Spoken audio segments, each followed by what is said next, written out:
when the dust settles, we will crown a champion in Hoover. Most feared bat in college baseball, Daniel Jackson. Your SEC Triple Crown leader. Texas A&M's been red hot. Gavin Grohovac, Kate Sorrell, these two guys are dynamite. Rearing back and delivering. Texas is one of the best offenses in college baseball. Dylan Fuentes, he's outstanding. Superstar Justin LeBron, gone. Breeze, goal! I am the machine, I must be fair. Nothing like it. The best college baseball tournament in America. It's gone! He caught it! What a play! Heroics again! You got the best of the best here in Hoover, Alabama. Let's get it on. Keep running. And welcome to the 2026 SEC Baseball Tournament on the SEC Network, presented by Regions Bank. A glorious evening for some more baseball. 2 games in the books, 2 more coming your way. Tennessee has won 2 of the last 4. They have been fantastic here at Hoover. They have been fantastic really since 2021. Meanwhile, this South Carolina team, the last time that they were able to win an SEC tournament championship, you got to go all the way back to 2004. It's been a long time, and it's been a long season for the Gamecocks. They hope maybe they can end this season on a high note. A lot of headlines to discuss over the next few days here in Hoover. And of course, congrats to the Georgia Bulldogs, their regular season champions after winning the regular season in fine fashion. The last time they did that, they went to Omaha. Meanwhile, 2 teams that have been to Omaha a bunch and won some national championships, LSU and Vanderbilt. Boy, they are certainly on the outside looking in right now. How will this tournament determine their outcome? Meanwhile, we've got talent all over the field. 9 of the top 25 draft prospects in the Major League Draft are right here in Hoover. And we're also busting out the ABS challenge systems on balls and strikes this week. We'll see how that plays out. Already a lot to digest with that through our first 2 games. And you see Missouri rallied to beat Ole Miss 10-8. Our first upset of 16 over a 9.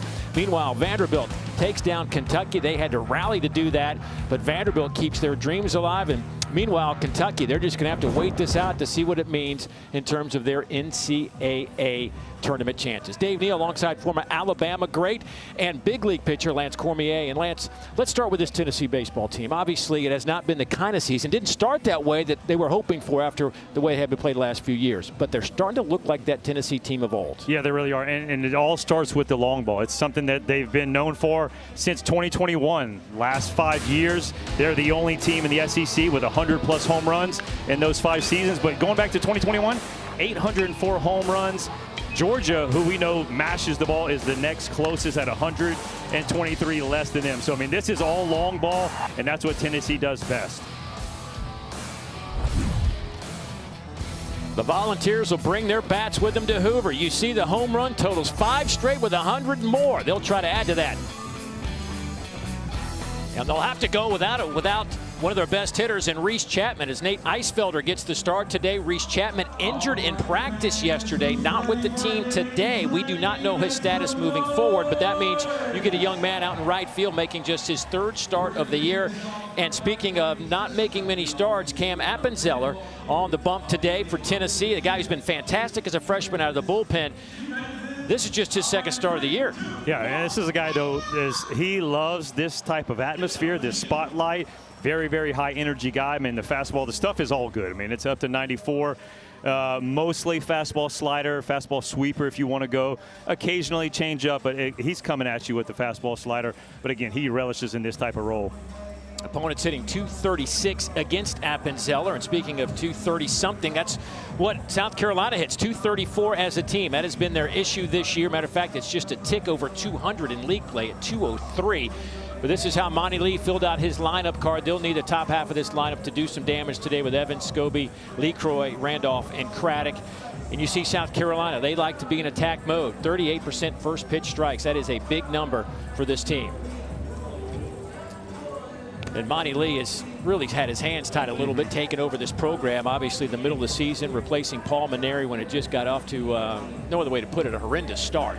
Went out and thought they got the right guys in the portal. Just hasn't panned out as well as they had expected, and made a change. And Monty Lee, who's got a lot of South Carolina in his blood, trying to finish out on a very high note. Meanwhile, Josh Elander, a young man who graduated from TCU, outstanding player at his time with the Horned Frogs, been a long time assistant coach, and now in his first year at Tennessee, taking over for Tony Vitello.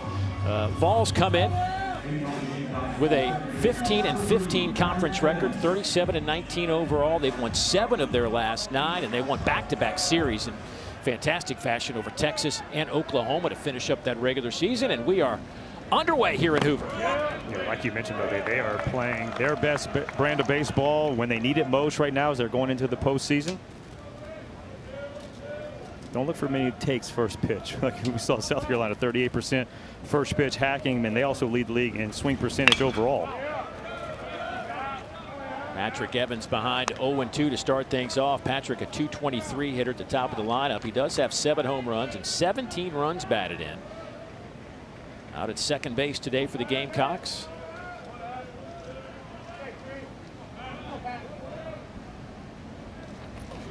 Fouls that one back. Appenzeller has been a really big find for Tennessee. 5-1 on the year. He's thrown 48 innings. He even went 21 straight innings in SEC games before giving up a run. That's how good he was.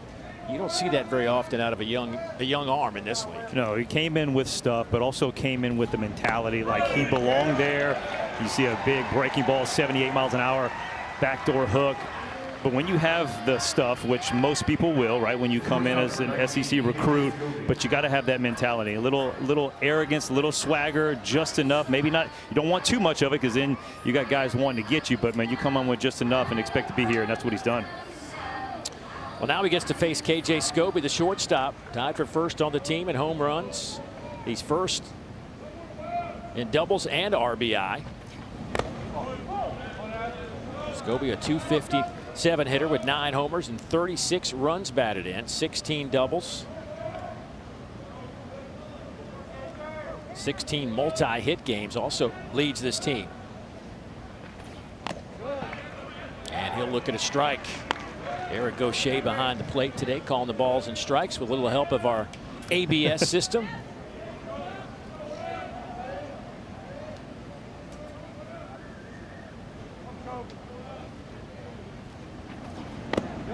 And that one misses a little bit low.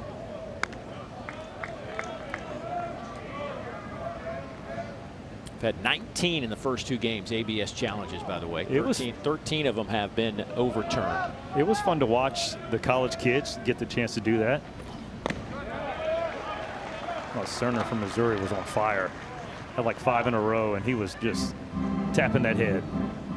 Yeah, the majority of the challenges have come from the catcher. 17 of the 19 have come from the catcher, and 2 have come from the batter, 0 from the pitcher. But talking to pitchers like yourself, I didn't expect to see the pitchers make the challenge. No challenge needed there. Swing and a miss, 2 down. Well, the Volunteers have had one of those up and down seasons. I guess you would say that they're definitely on an upswing right now. This is a group that has defended as well as anybody. 3rd Division I. They lead the conference at a .984 fielding percentage, by the way, which would be a school record if they can maintain that. And they dominated midweek games. Yeah, only team in the SEC to go 14-0.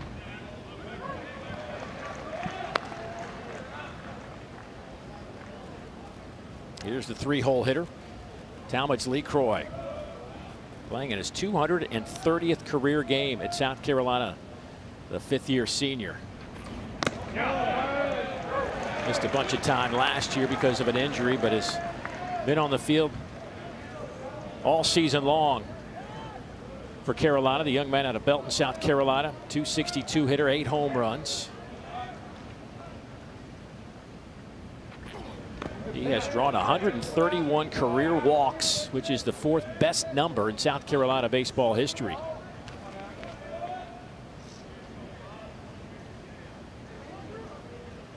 Career high 8 home runs this season.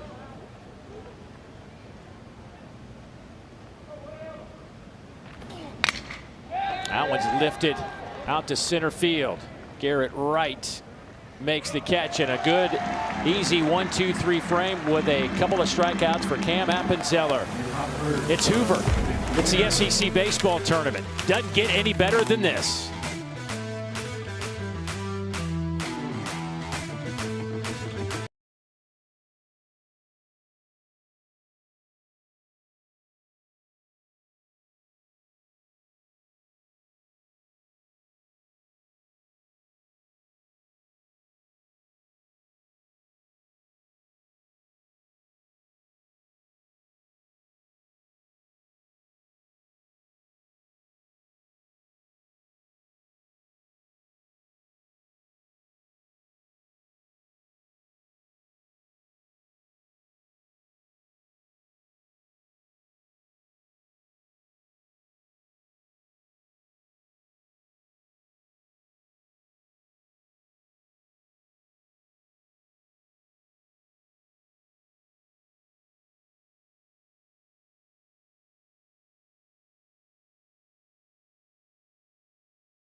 South Carolina and Tennessee meeting for the first time this year. The 10 seed and the 15 seed going at it. This Tennessee lineup, as a group, they're hitting .277 on the season. As Josh Elander fills out his card like this with Garrett Wright at the top of things. Garrett Wright having a fantastic year. Missed some time earlier this season, but he has been a great addition. This young man has also come onto the scene, and get to know his name. Trent Grenlinger has been killing baseballs. .357, 8 homers, 28 runs batted in. And he has found himself in the cleanup spot in this very talented lineup. On the mound today, we get Brandon Stone, who has a 5-4 record. Brandon making his 17th appearance, and he has been on the bump to start games. This will be the 10th time this year. Yeah, a lot like Appenzeller. The fastball is in the 90-94 range. Mixes in his 4 pitches, but the biggest thing for him, he's looking to regain that early season success that he had. Once he got into SEC play, the numbers took a big tick up, but who knows? But when you get to Hoover, good things happen. You make a little run. Brandon Stone's looking to start him off right. Well, we saw Missouri first game this morning knock off Ole Miss. Missouri had a tough season as well during the regular season, but found a way to win here in game 1. South Carolina trying to pull the upset again. Brandon Stone delivers first pitch. That one is back up the middle for a base hit for Garrett Wright. 1 pitch, 1 hit. Tennessee off and running. That'll raise his .331 average, a point or 2. Now Blake Grimmer comes to the plate, the volunteer first baseman, .285 this season with 12 homers and 33 runs batted in.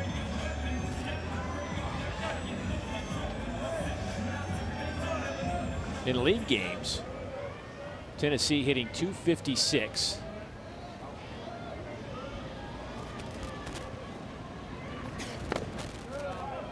.53 home runs in conference games this year. Georgia, Texas A&M, and Mississippi State leading the way with conference home runs. 65 for the Bulldogs, 63 for A&M, and 60 for Mississippi State, which is a little bit surprising to see the Bulldogs up there. This one's to the right side. That one bounces off Craddock, and there's nobody there to make a play. Evans tried to underhand it, but nobody was there to catch it. The throw down to second. Hey! He is safe there.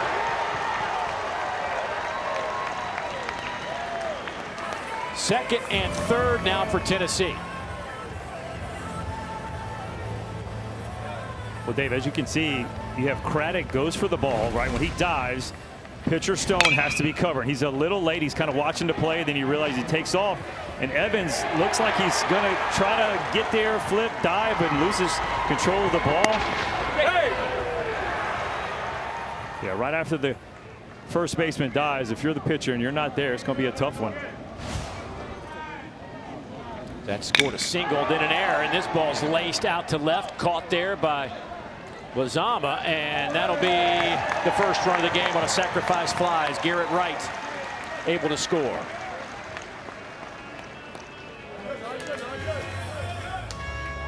Both teams have come out hacking. There's wanting to swing early and often. Ford gets a pitch he can lift. I didn't know if that was going to be deep enough.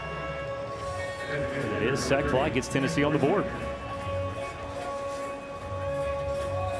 So Henry Ford picks up his 54th RBI of the year.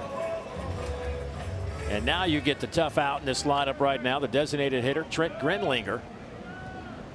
Told you about this youngster who has not been intimidated at all. The freshman out of Huntington Beach, California. Came in as the number 30 overall prospect in the country, number 2 catcher coming out of high school, the top ranked catcher in the state of California.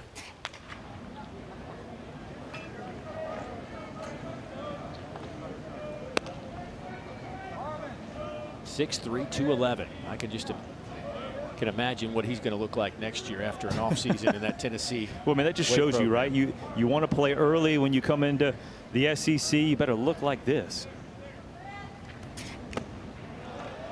And a swing and a miss in 3 pitches, and Grenlinger goes down. I think that was the old announcer jinx on the freshman. That's a nice slider, though. Hey, sometimes you got to give it to the pitcher, right? Stone with a good slider, got ahead 0-2 and finishes him off. I love how he didn't try to waste the pitch. Just stayed in the zone right there. Nice job. Battles back, and that leaves a runner at second base. Grimmer stands out there as Levi Clark steps in. Boy, Levi Clark, outstanding freshman year last year. First pitch he sees, base hit. That should get Grimmer home. He turns the corner and he will score easily. And Levi Clark has been on a roll of late, and that is great news for Tennessee. Absolutely it is, Dave. And this is Stone just trying to get ahead, right? We're 8 pitches in to 5 hitters, so he's just trying to get ahead. You see the ball spinning, trying to be a little cutter away, just sneaks back over the middle, and boy, the Vols have come in ready to swing the bat and just shoots this ball up the middle. 2-0 ball game in the first. Well, Tennessee scouting report obviously tells them to attack the zone early against Brandon Stone. Another first pitch swinging. Blaine Brown, a .247 hitter with 13 home runs, grabs a bat. A sophomore transfer out of Houston, Texas, played a year at Rice. First season with Tennessee. High chopper out to second. Throw over to first, and that'll get South Carolina off the field. But Tennessee strikes first. They pick up a couple of runs on 3 hits. Back in a moment.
'26 SEC Baseball Tournament on the SEC Network is presented by Regions Bank, official bank of the SEC. Well, Missouri shocks Ole Miss in game 1. Vanderbilt had to rally down 4-1, and they end up with a big win to keep their dreams alive. Of course, I think a lot of folks, they got to win 3, maybe 4 games, get to the championship perhaps to get a bid to the NCAA tournament. They've got a streak going, but hey, they get to keep playing. They get Florida tomorrow. That's all you can do, right? Chip away, just keep playing, show up the next day. But I agree with you, Dave. I think they got to get all the way to Saturday and possibly Sunday to keep that streak alive. Championship game this year on ABC on Sunday afternoon. As Jake Randolph, the senior, will lead things off here in the top of the 2nd inning for South Carolina. Designated hitter at .219, 5 homers, 16 runs batted in. Does have 1 home run to his credit. Ground ball left side, scooped up there by Ford. Long throw. That one bounces off the backstop, and that should go down as a hit for Jake Randolph. Ford does a great job of cutting that ball off as a third baseman. That's what you're taught, right? The ball's in the hole. You have the momentum going there. He does a good job. Like, see, he gets it, but then his momentum is taking him all the way into the outfield and just not able to get the shoulders turned. And that's one of those ones where you might want to just put that in your pocket. Yeah. Randolph will stay at first base and give him a hit. Will Craddock now. Fastball up to Craddock. South Carolina first baseman, tied for the team lead in home runs with 9. 261 on the year. Another youngster getting some time. I say another good-looking freshman, 6'3", 225. Hits that one high in the air out to center field. Garrett Wright a few steps in, and he'll make the catch, and that'll be the first out.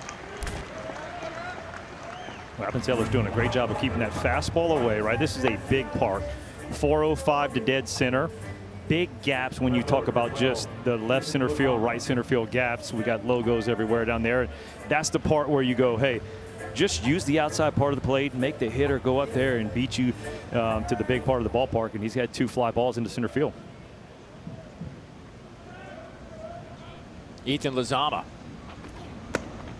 looks at one up and in. A senior transfer from Guam. Played a couple of years at Western Kentucky.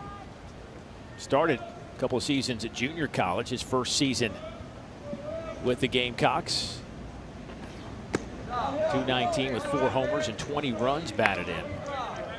Hit .336 last year at Western Kentucky.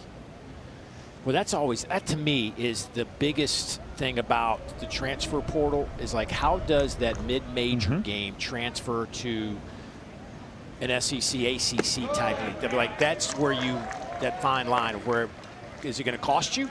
Right. Well, that's what you got some coaches realizing. Yeah. It will cost you, because yes, they produced over the year, but when you're talking about in the SEC or the ACC, it's every single weekend you're facing high quality arms. And it's not just, hey, we got ready for that Friday guy, and then it just really tapered off, and I put up some good numbers, you know, bullpen Saturday and on the Sunday guy. So you're not really seeing that type of arm when you come into the SEC. So you're right, it can burn you, but there's been some guys that have come in and produced as well. A little slow roller out to second. They got the tag, the throw to first. Jay Abernathy pulls off the double play. And that'll get the Vols off the field. Yeah, how about Jay Abernathy? Does a great job. Charges this ball, sees the runner where he needs to be, makes the tag, and finishes it off with a strong throw.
Freedom on the hill, the berm down the left field line right now, because in the coming days it will be packed. A lot of fans already made their way. You look out the campers, the RV park is already filling up. Of course, LSU playing tonight. Ooh, we're gonna have a good one. Good little crowd.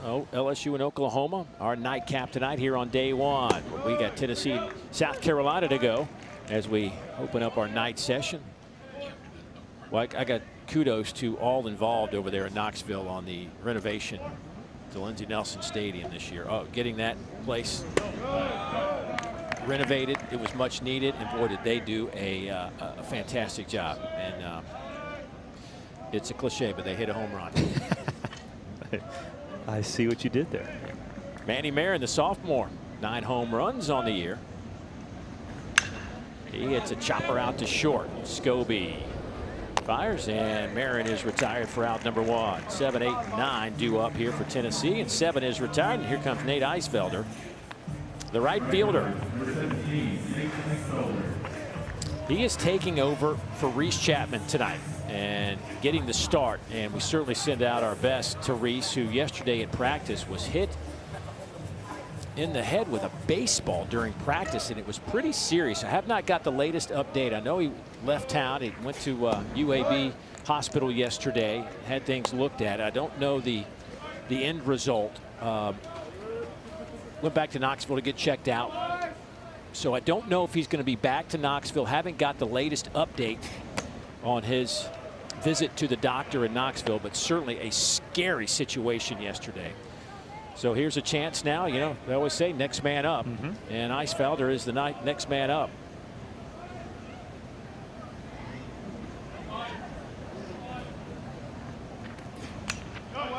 It is tough though, Dave, with next man up has to replace 316 batting average, 10 home runs, 44 RBI. So that's a tough part, especially a team leader like Chapman is. So he's in a big spot. But Brandon Stone, how about that? The South Carolina pitcher finally able to take a little breath because he had 10 pitches through the first 6 batters. That was fouled straight back.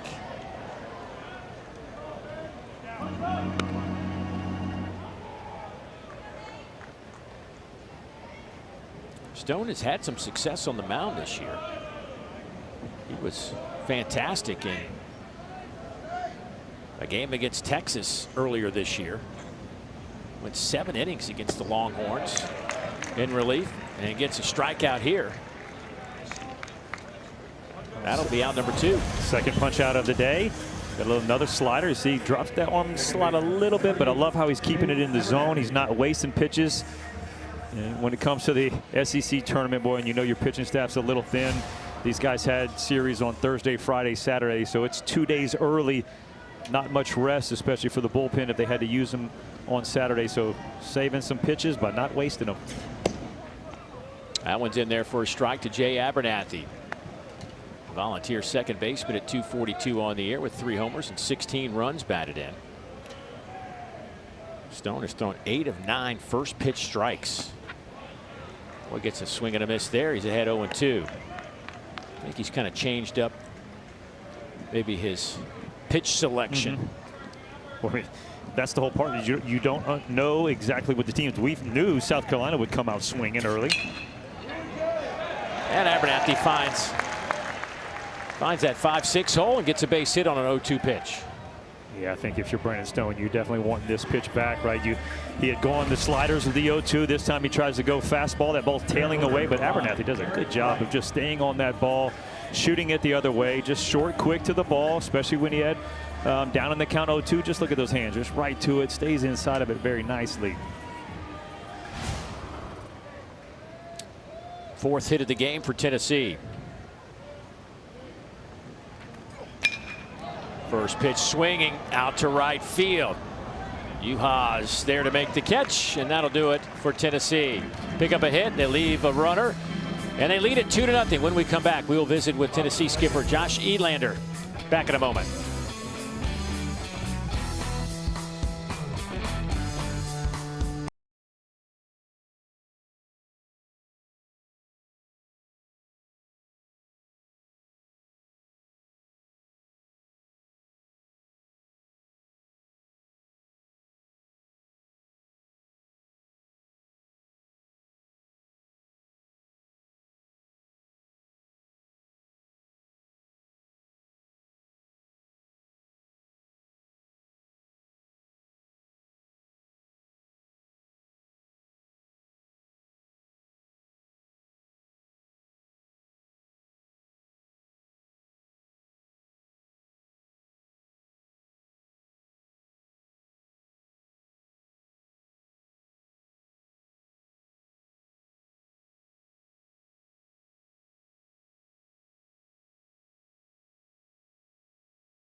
welcome back to the 2026 SEC Baseball Tournament on the SEC Network, presented by Regions Bank. Dave Neal, Lance Cormier up in the booth, and down in that dugout is the skipper of Tennessee, Josh Elander. And Josh, we were just talking a moment ago about Reese Chapman and what happened. Can you give us an update? Where are we, and what do you expect him to get back here at Hoover?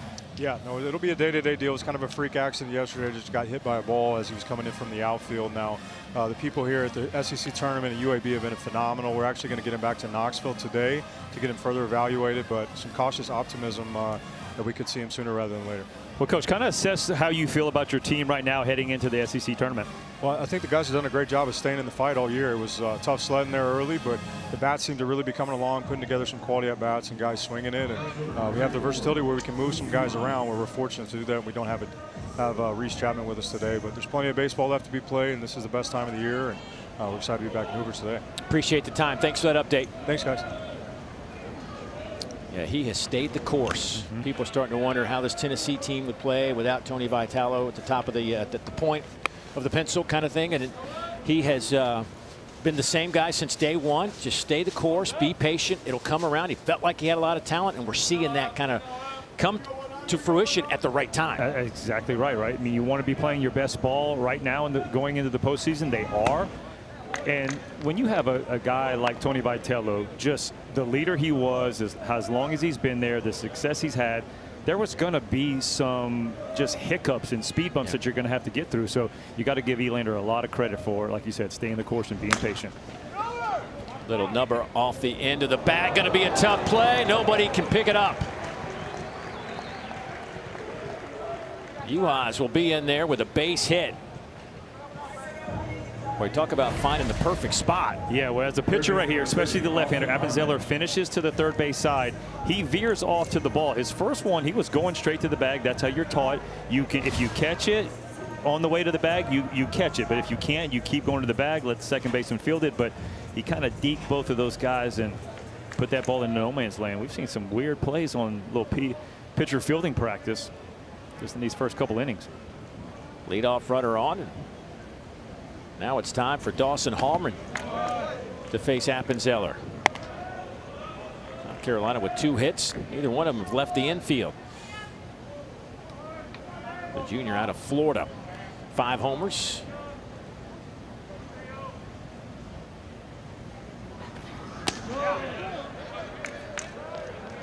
That one just misses outside. Going to see a lot of averages in the 200s for South Carolina today. Their leading hitter at 262. Will Craddock at 261 right behind him. But that's it. I was doing Georgia last weekend, and you just start looking down the lineup. They had 8 of their 9 hitting 310 or better. So that's how you win a championship, I guess, right? That's how you go 23-7, right? Yeah, that lineup, man, it is. If you're a pitcher, not fun to watch, but as a fan, I mean, you see these guys come up, they take A+ swings every single time. They swing the bat.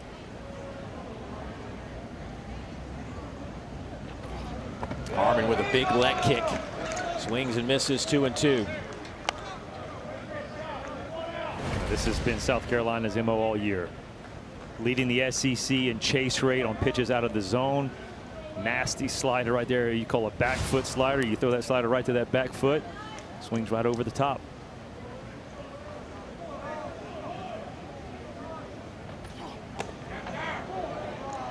That one misses inside. We go to full 3-2 now. Dave, that's where we as pitchers, we go wrong. I think we got to make one better than the pitch before. And he pulls that a little bit too much. You throw that same exact pitch, he's going to swing and miss again. Bach on deck. Shoots this one foul out of play.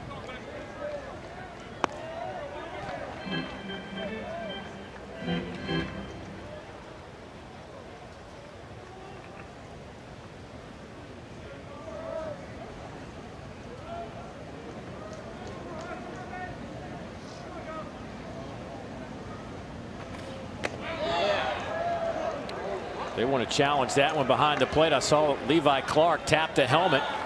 The defense is challenging to call the ball.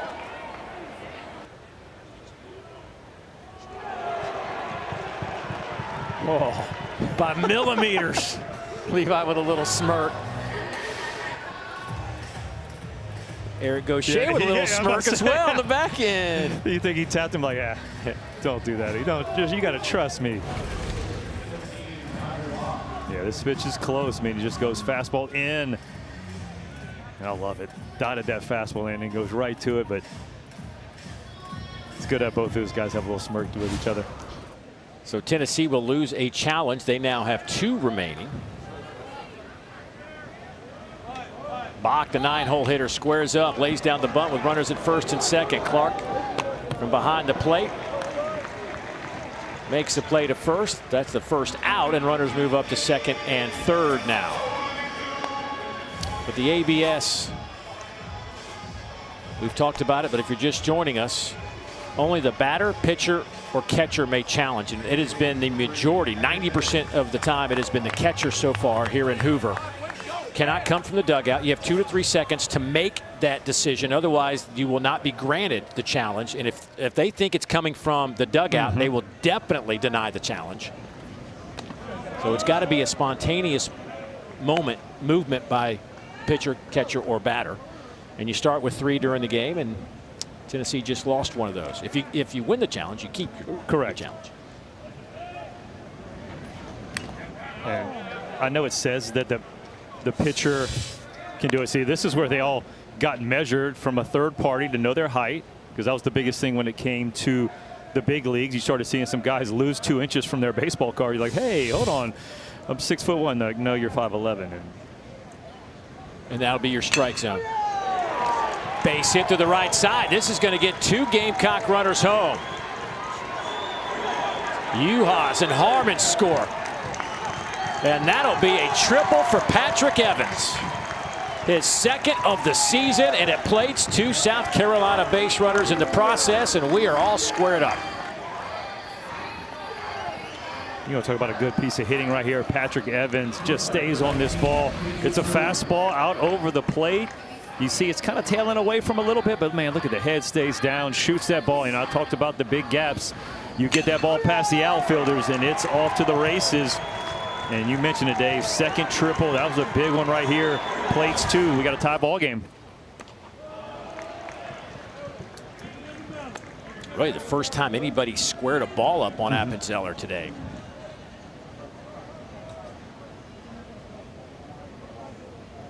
Three hits now for South Carolina.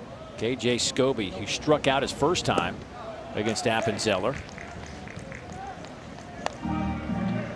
Usually we see a lot more velocity from Appenzeller. I mean, the fastball's been up to 94. A lot of times we're seeing a lot of 88 to 90s.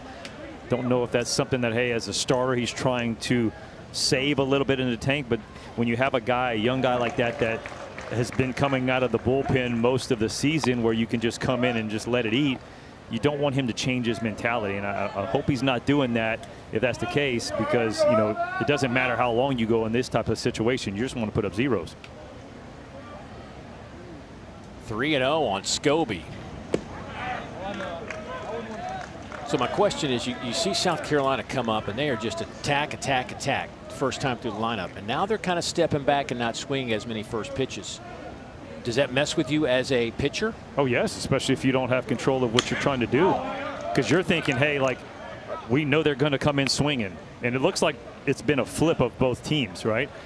Tennessee's come out swinging. South Carolina's being a little bit more patient, putting themselves in a big position to swing. You see some of the numbers for Tennessee starters this year. Second time through the lineup, opponents kind of figured things out. 290. And there is a walk. It'll be first and third now with Scobie. Makes the stroll down the first base line.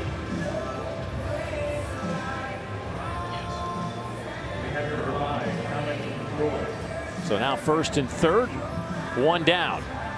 Monty Lee directing traffic for his Gamecocks. And a quick meeting on the mound for Tennessee.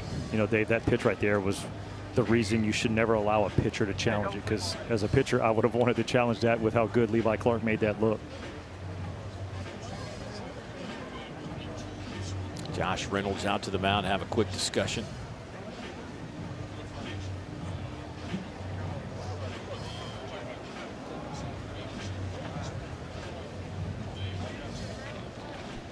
Boy, as a freshman, right? You've had a good year, just your second start, but you've had some really quality innings out of the bullpen. But they say, here's the ball, game 1 of the SEC tournament in a single elimination event.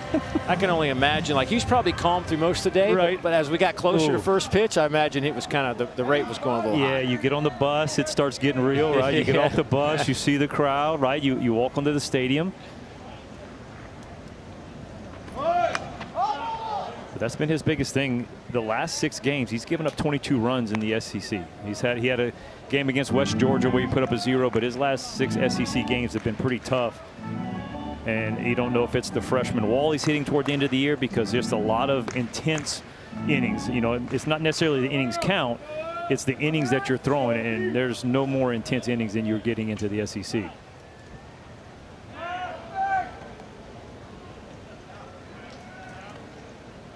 Appenzeller actually was committed to South Carolina coming out of high school and made the flip to Tennessee. So you got that dynamic going on as well. Oh, some of the staff knows that. Some of those players know that because they hosted him. LeCroy tries to lay the bunt down, and he does. Is there a play at the plate? Oh, I thought he might have had a chance. Evans races home from third, but Appenzeller went to first to get the out, but a nice job by LeCroy to pick up an RBI. You know, well executed right here, Dave, with LeCroy doing the bunt. You know, there might have been a shot, but he does a smart call by getting the out. I mean, you're talking the top of the 3rd inning, 3-2. I don't think 3 runs is going to win this ball game. So it's something where I might have wanted to see LeCroy swing away a little bit more, but I like the way Appenzeller just gets the out, because right now outs are precious. Levi Clark having some communication issue going on.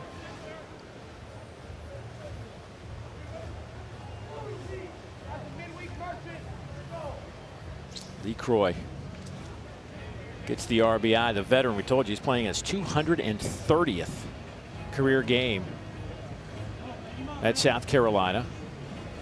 That was his 3rd sacrifice of the year. Evans, after that triple, came in to score.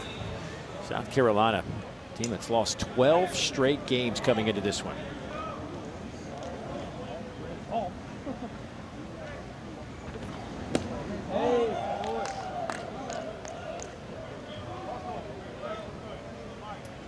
Levi Clark looking into that dugout. Jake Randolph singled his first time up.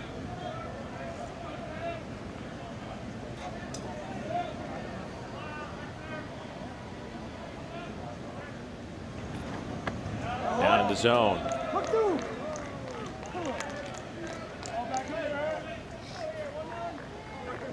Evans, 2 RBIs give him 19 as well.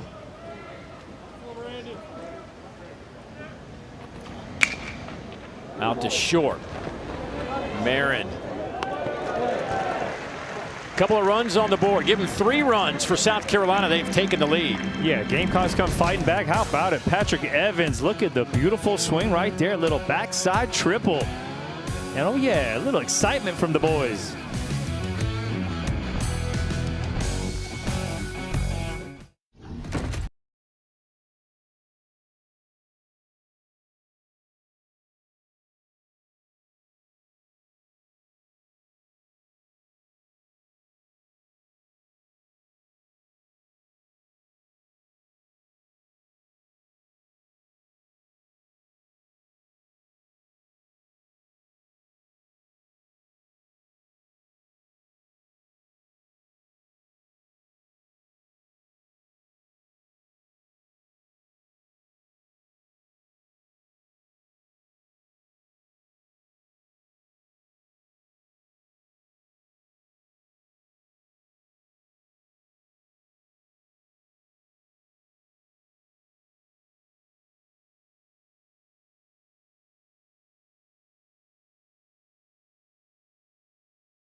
my fixation.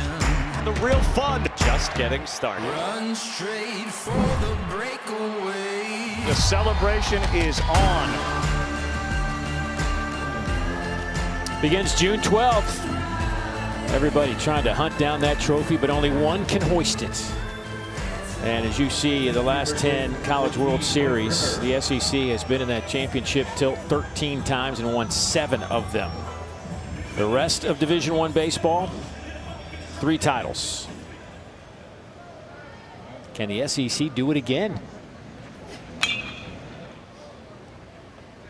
I mean, going out on a limb right here, obviously we've talked about Georgia 23-7 and how good Wes Johnson's ball club has played, but I watched them Thursday and Friday at Auburn. If they pitch the ball like they did that weekend, I think they're in the finals because they are playing outstanding defense. Blake Grimmer, base hit to right. Tell you what, being a right fielder right now has got to be tough. You're staring right into the sun. Again, Dave, this is why I don't think 3 runs is going to do it. We got another leadoff laser. The ball just tailing away, just not sinking enough. Boy, Grimmer, great job of just staying on that ball. Full extension off the swing. Good work. But you're right, Dave. That right fielder staring straight into the sun. Here's Henry Ford. He's been compressing baseballs this year. 18 home runs on the year for Henry. Had a sacrifice fly and an RBI his first time up. Leads this team with hits, home runs, RBIs, 19 multi-hit games, also first on this team. And that's a base hit. Bobbled. Grimmer thought about going to third, but put the brakes on, back to second base. So 2 on and nobody out for Tennessee. I mean, you're talking about the transfer portal, right? This is when you hit it big and you get a guy like Henry Ford sits in your 3-hole, has produced like he has all year. I mean, that's the beautiful part of that transfer portal.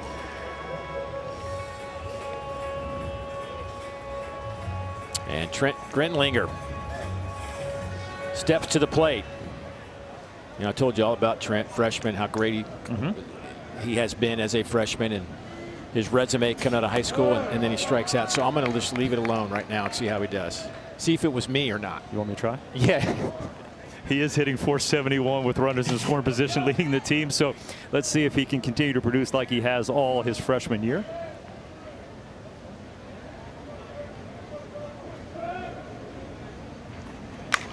To the right side. Well done. That is a nice piece of hitting from Grenlinger, and the throw coming home will be cut off, and an RBI single for the freshman out of Huntington Beach, California. So maybe it was me. It probably was. So a little inside out piece right here. And I said .471 runners in scoring position. It's going to go up. Stone had come into this game as a strike thrower. In the first 2 innings, he had 19 of his 21 pitches for strikes. That's why you see Tennessee going up to the plate, ready to swing, and Craddock just inside outs that ball to right field for an RBI and ties up the ball game for the Vols. Grimmer, who started the inning off with a base hit, comes in to score. Grenlinger will take his apology note. Yep. Send it right to that hotel. Well, at least I got all that out, though, last at bat, all of his accolades and whatnot. And there goes a group out to that South Carolina bullpen. Their bullpen has been pretty solid this year. You know, when you start thinking about a team that's lost 12 in a row and finished up conference play 7-23, there's not a lot you can really hang your hat on. But the numbers from this South Carolina bullpen, under 4, sub-4 ERA. Second best in the SEC, despite throwing the second most innings by any group of SEC relievers. 272 innings out of that group. Well, I wonder if the pitching coach Terry Rooney and Coach Monty Lee had that talk of like the old opener, going with the bullpen starter, because I mean that's been their biggest thing, is they're just falling behind early, and really doesn't matter what the bullpen can do. They're doing their best and holding the opponents there, giving the offense a chance, but they just also haven't had enough offense to make those comebacks. Here's Levi Clark. He single, picked up an RBI, his first at bat. Swings and misses there. This young man, we were just briefly touched on it. The expectations for Levi maybe a little too high. Had a great freshman year, had a bunch of home runs early last season, and it caught the attention of a lot of folks around the country. Didn't get off to a great start. It was hitting like 200, maybe a little less than 200 before conference play started. But he has found it. Whatever it is, he has found it. He leads the team in conference games in home runs, RBIs. Had a couple of home runs last weekend in the series against Oklahoma.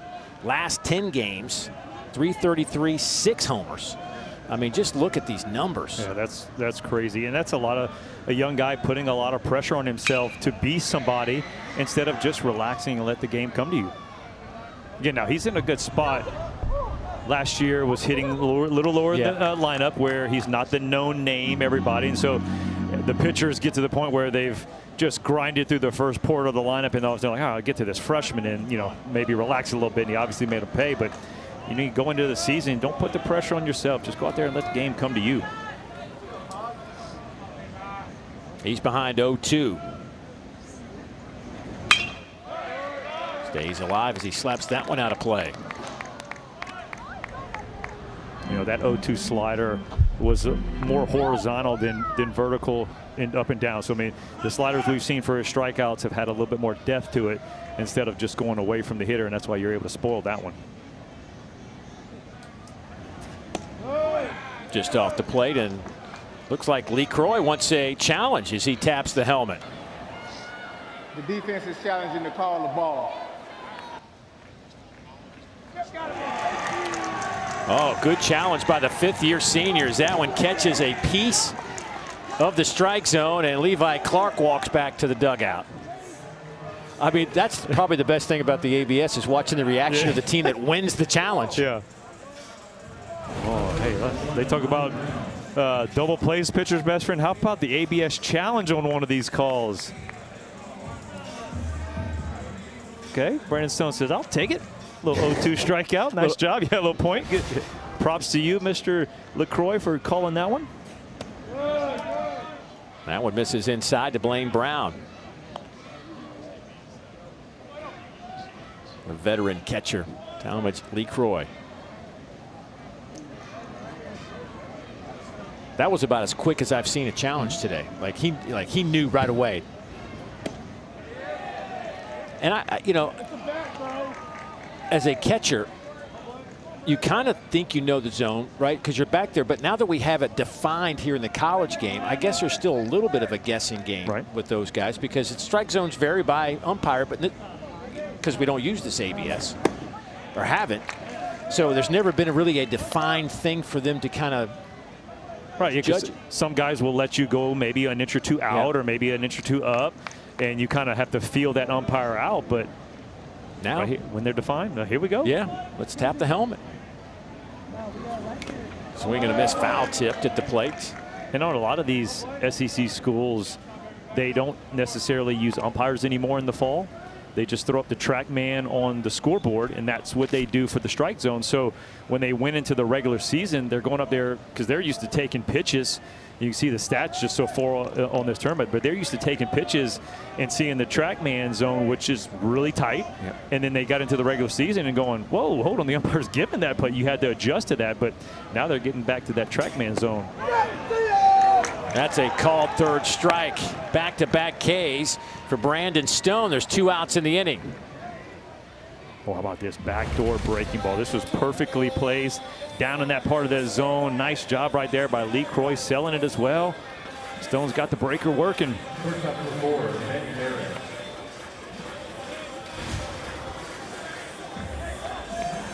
I wonder if some coaches, like, I don't need you challenging. You know, like, do they give leeway to everybody? It was interesting that earlier listening to Carrick Jackson, Missouri, talk about what he did with his team in a game. That ball smoked down the line and left. It is a souvenir, or not quite a souvenir, maybe it will be. If Lizama throws it to the young kids, and he does. Yeah, that a boy. But Missouri during a game, like they didn't, the ABS wasn't in place obviously during a regular game, but he had his kids tap their pants or do a little signal if they wanted to challenge. And then they went back and they looked at it after the game to see if they were right, and they said all the kids missed it. Well, I mean, like you start to watch the guys when the plays are made. Everybody thinks they're safe, or they. Oh no, he's out for sure. And you look at the coach. They look at the coach like, yeah, you have to. And the coach is like, okay, the kid says that I got to be a player's coach, and they're totally off. And so I think it's going to be a tough thing. Is you got to let the catcher sell it, and unless it's a big situation for a hitter, I'm probably not doing it. Manny Marin drops this one into right. They're going to send the runner home. Ball is dropped by LeCroy. The throw was there in plenty of time. Tennessee back out in front, 4-3.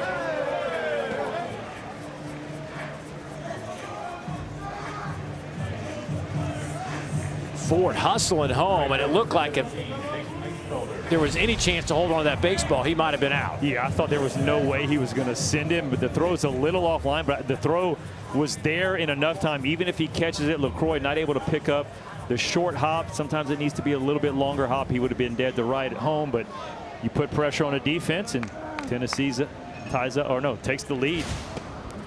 Another 2 spot. We got some crooked numbers on the board. Grinlinger over at third. Manny Marin went to second on that throw. 2 outs in the inning for Nate Eisfelder.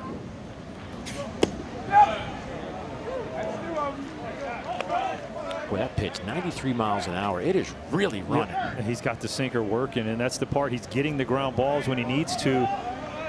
Sometimes they just keep finding the holes. I mean, especially the one we saw from Grinlinger, right? There's just the inside out swing. It wasn't hit hard, but it was perfectly placed. And I mean, look at that. 44 pitches. He's thrown 5 balls. That is crazy.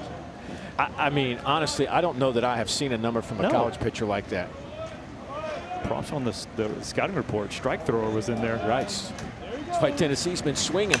Ground ball, left side, foul, and another strike. But what I was going to say is, as a sinker ball pitcher, sometimes you're going to have that happen, right? Because your goal is, right, once I throw the ball, I can't control anything. If I make the pitch and they hit the ball on the ground, that was what I was trying to do. Sometimes the balls find holes, and so right now that's what it seems like. Tennessee's found the 6 hole. They found the 4 hole.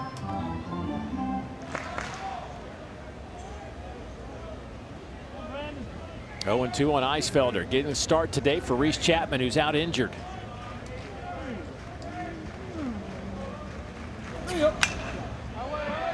Hangs in there. We'll see another pitch.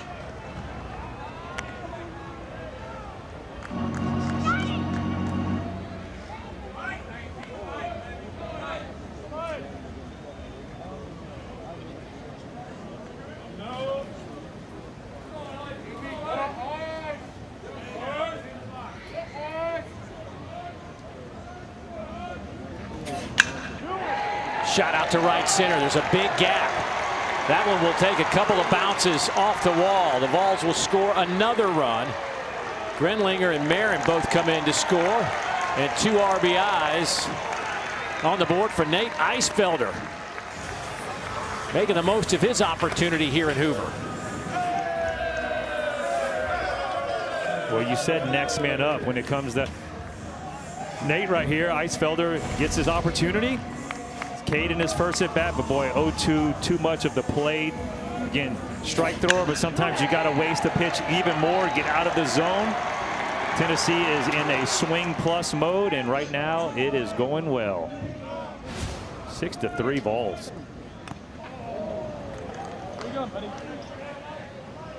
Eisfelder with his first double of the season, as he's making just his second start of the year. He has played 16 games coming into tonight. I heard Josh Elander earlier talking to us. He says we got a lot of pieces, which is one of the reasons he's been moving the pieces around, and they've been playing really well.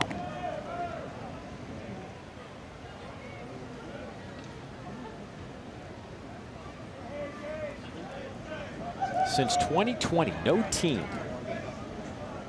has a better winning percentage in all of college baseball than the Tennessee Volunteers. Strike 2 on Abernathy. They've been winning at a clip of 752. The second best, the second winningest team, if you want to say that, is Arkansas. They've won games at at a .722 win percentage. And of course, Josh Elander on that staff with Tony Vitalo throughout that run.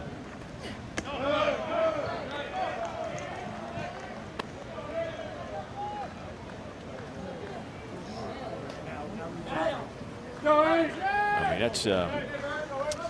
that's winning.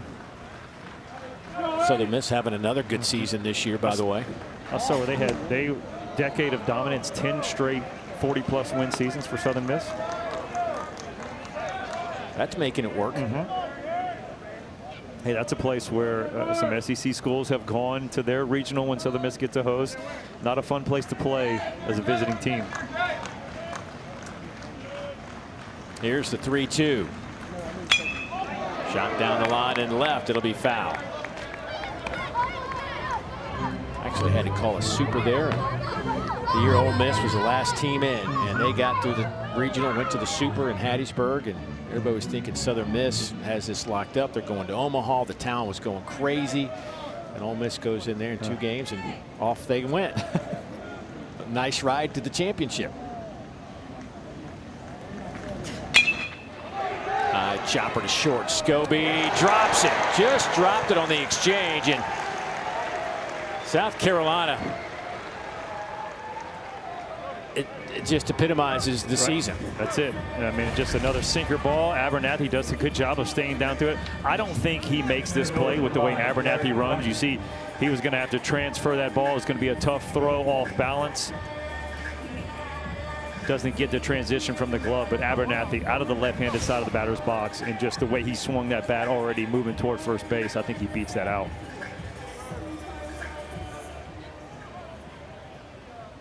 Well, they gave that an error. Monty Lee out to the mound as Tennessee has put a 4 spot on the board here in the bottom of the 3rd inning.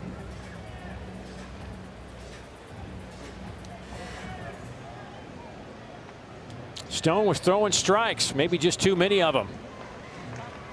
His night is over. We'll update the change when we come back.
Keeping up the pressure on South Carolina. Grenlinger with an RBI. Got things going, and Manny Marin singles to the right side. Boy, you see Tennessee, who's been hit so many home runs of late, but just doing it with great barrel control. Eisfelder just doubles his first of the year, and 2 more runs would come in to score. All told, 4 have plated for Tennessee. 5 hits, and just a moment ago, Abernathy reaches on an error, and the 9th batter of the inning coming to the plate. Brandon Stone's night is over. Threw a bunch of strikes, 53 pitches total, 45 over the plate. And Tennessee certainly was in hit mode, and that was not a good combination. So Zach Russell, he has been a workhorse. 25th appearance for the sophomore. 3-1 with a 2.7 ERA. The one thing that stands out, just the number of walks, 20 and 29 and 2/3. Well, that's shocking when you see the amount of walks at 20 and 27 innings and still the ERA in the twos. I mean, that's the tough part, right? Usually you're thinking, hey, a guy's walking guys, he gives up some hits and they're going to score, but he's done a good job of straining those runners. But you're right, a workhorse of 25 appearances, and he's really mostly about a one inning guy. Yeah, he comes to the ballpark thinking he might get in every game. Runner goes, throw it out to second, not in time, and there's a stolen base for Abernathy. That's his 8th of the year. He's now 8 out of 9. Runners will move up. Second and third, 2 down. Boy, just when South Carolina got some momentum, they put up a 3 spot in the top of the inning to take the lead, and Tennessee has answered and then some. Well, that's the mark of a good team. You always answer back. Don't allow a guy to put up a 0. Again, a big hole on the right side, and Tennessee hits it in the perfect spot, and 2 runs will score. So Garrett Wright with another base hit, his 2nd of the game, and 2 RBIs to his credit, 29 on the season. You know, he's able to get 2 RBI because you got a guy going on a little delayed steal right here, a little hop, Abernathy gets to second base on the throw down, and then you get a good piece of hit and just an inside out approach. I mean, it's all about the game. Hit them where they ain't, right, Dave? That's it. They ain't playing right there, and that's 2 RBI, and we got a 8-3 ball game. And these balls aren't hit hard. I mean, it's just a good ground ball that's just not finding the right spot. That ball was hit hard, but right into the shift. Evans in the right spot. That'll get South Carolina off the field, but a big inning for the Vols. How about 6 on the board?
Boy, some of the stars of today's game in the big leagues played right here. Paul Skeens, that last one.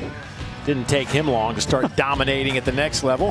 Have you seen the last, like, I think it's what basically take away the first start where he got hit pretty hard. There's a couple balls lost in the sun, you know, that happens and everything, but he's got the ERA back under 2. It's unbelievable how good he has been in the big leagues. 0.4 something in his last like 3 starts or something. It's just crazy. I saw a graphic. His first year in the big leagues, it was like a 196. His next year in the big leagues is a 197, and this year it's at a 198. The regression is on. Yeah, what's wrong with him? Ground ball to the right side. And Grimmer able to field it and step on the bag for out number 1. But we've got some prospects here for sure. Ryder Helfrich has moved up the list of top prospects of the MLB draft coming out of this conference. Justin LeBron, despite not being the kind of year we all kind of expected, there's still so much to like from an athletic standpoint, arm strength, power, the whole thing. Liam Peterson has been great really down the stretch. Kudos to Kevin O'Sullivan. Made a little switch. You didn't know how that was going to play. Aiden King, he bumped him to the Friday night starter, if you will, and moved Peterson back a day. And it just settled that rotation. Both guys have been phenomenal and especially Peterson of late. Well, we talked about Levi Clark, right? The expectations you put on yourself. Good piece right here. Lozama will turn the corner, try to get a double out of this. The throw was cut off, and with one out, he'll stand at second base. Right, so we mentioned how Levi Clark put a lot of pressure on himself. I mean, you look at the same type of situation with Liam Peterson. Now you move Aiden King in. He's setting the tone. It allows you to go to Saturday, relax a little bit, and just really pitch. And you're right, that propelled Florida into where are they at, number 10 right now. See one of their last projections, possible they make a run in this tournament to move up into a top 8 national seed. So with one out, South Carolina. A runner out at second base. Luke Uhas will come to the plate. Lozama's 11th double this season.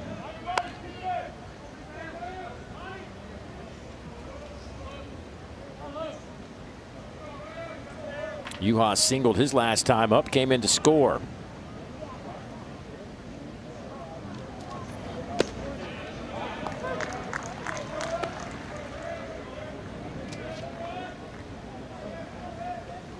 Uhas out of Moss Bluff, Louisiana. Spent 3 years at Louisiana Lafayette. His first year with the Gamecocks. High in the air. Brown runs in, tells Marin, I got it. Marin moves and he catches it. That's 2 down.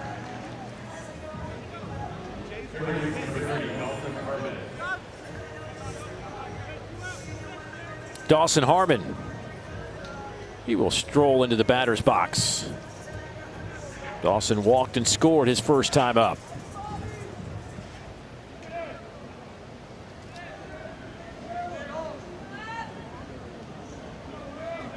Junior college transfer, came in from the College of Central Florida.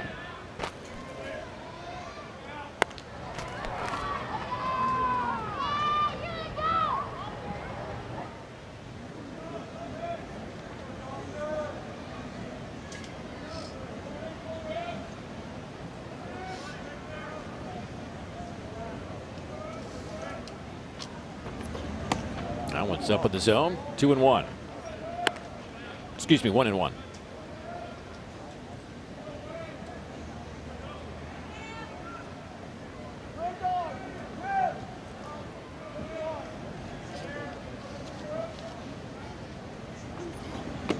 Big swing and a miss.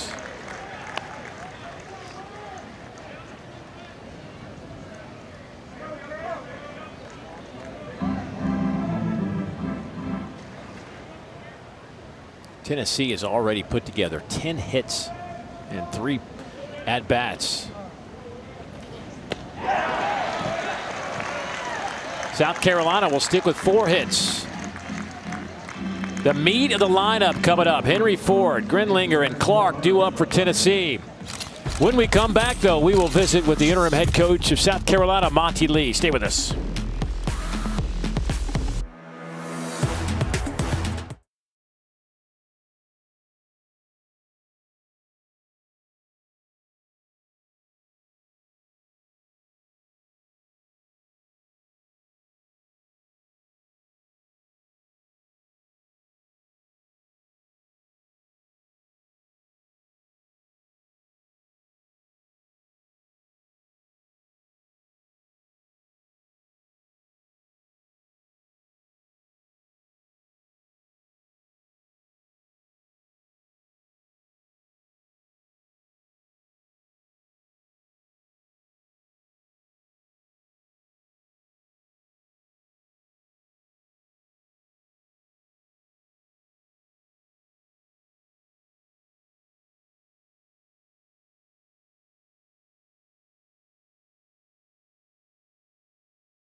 It's the SEC baseball tournament from Hoover, Alabama. Dave Neal, Lance Cormier, and down in that South Carolina dugout is their skipper, Monty Lee. And Coach, thanks for joining us. Yeah. What was your message this last few days as the regular season wraps up? And I know it didn't go the way you wanted it, but try to get your team in the right mindset. Well, basically that, everything that's happened in the past doesn't matter now. We're in a different part of the season now. It's the postseason.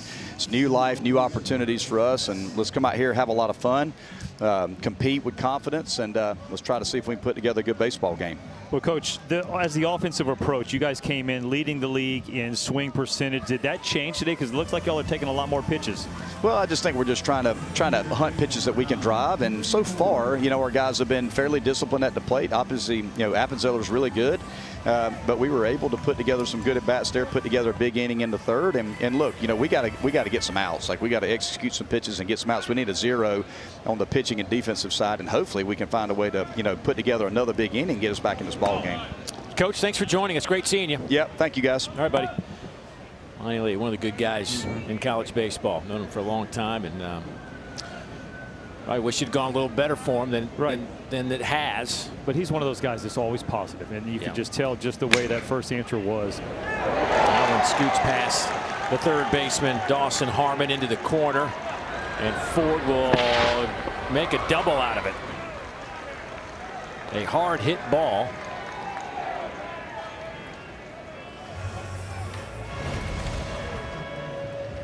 Well, you talked about trying to put up a 0, making some defensive plays. You see Harmon just kind of, to me, almost olays this one, plays it off to the side, probably could have got it in front of it, maybe took it off the chest. In a situation where you're down 5 runs, you need to make plays. That's one where you want to see him square it up. Grenlinger singled, picked up at RBIs last time, struck out his first time at the plate. Average at .359, 8 homers and 29 runs batted in for this freshman.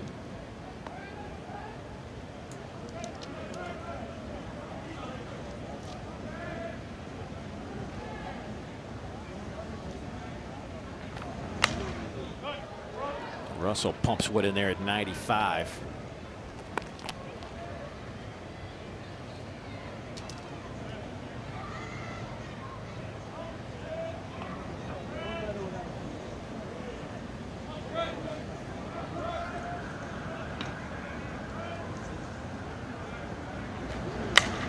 To the right side, gobbled up there by Evans. Now we'll get Ford over to third base with 1 out. Dave, seems like when Tennessee hits the ball extremely hard, we've seen 2 outs. That was at 112 off the bat. It's right at a guy as an out. And we also see the last inning, they hit that rocket to the second baseman in the shift at 108, but they just need to hit the ball a little softer to find the holes. Seems like that's been the case, especially through the right side. Ball's leaving the barrel at 88, 89 miles an hour. The base hits. They'll bring the defense in now with 1 out, runner at third. Here's Levi Clark, 1 for 2 today. Clark struck out as Talmadge LeCroy challenged what was a ball. It was overturned to a strike, and that was the end of his last at bat. They'll have the shift to the left side of the bag.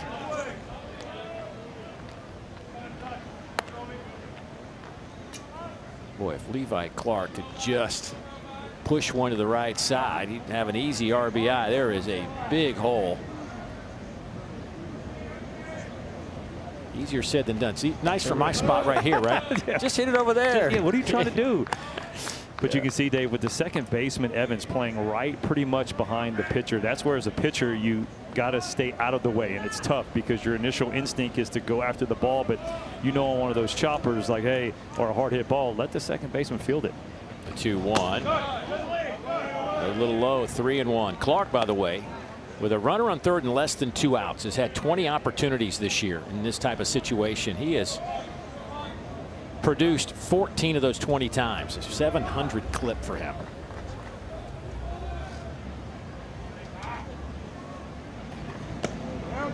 There's a strike. Levi was looking to the dugout, wanted to challenge, but you can't do that. You got to make it right away. You can't get help from the dugout. Well, LeCroy didn't hear it, so he kind of went to the head, and he just kind of wiped the back of his head like, okay, it is a strike. I don't want to reverse it. So here's the 3-2. Ground ball right to the shortstop. Come home with it, and it's dropped. And safe at the plate. Oh, my goodness.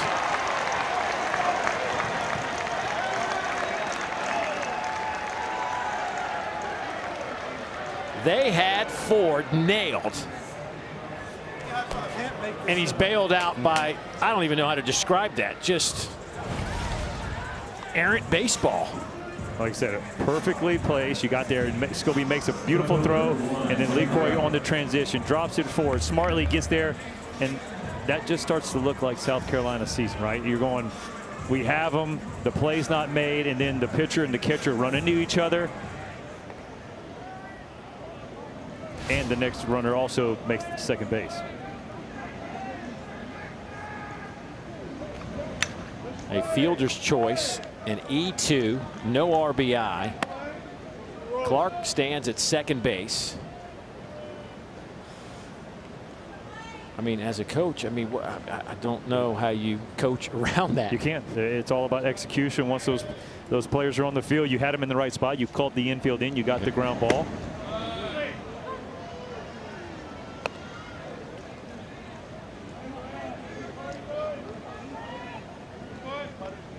Goodness gracious. 0-2 on Brown, the only Tennessee player without a hit today. Think about what you just said in the fourth inning. Only player without a hit for Tennessee's lineup, and it's only the fourth. 9 runs on 11 hits. Good. That's consistent offense up and down.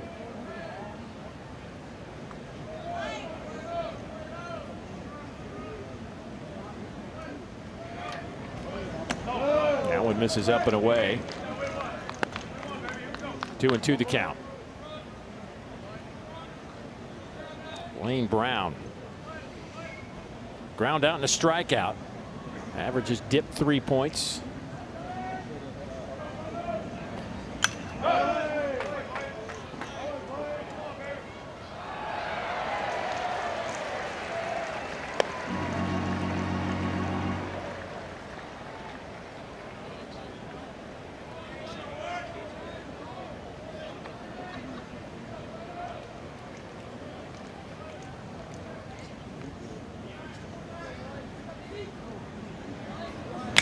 Ground ball right back to Russell. He knocks it down. Underhand scoop.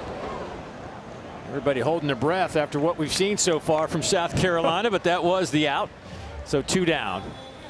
And Clark over at third base.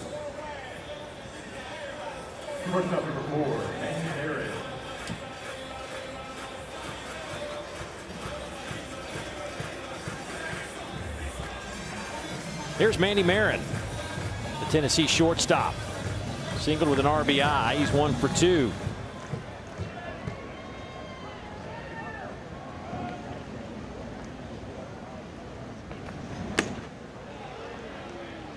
Manny Marin stretches his hit streak out to 9 games after the base hit earlier.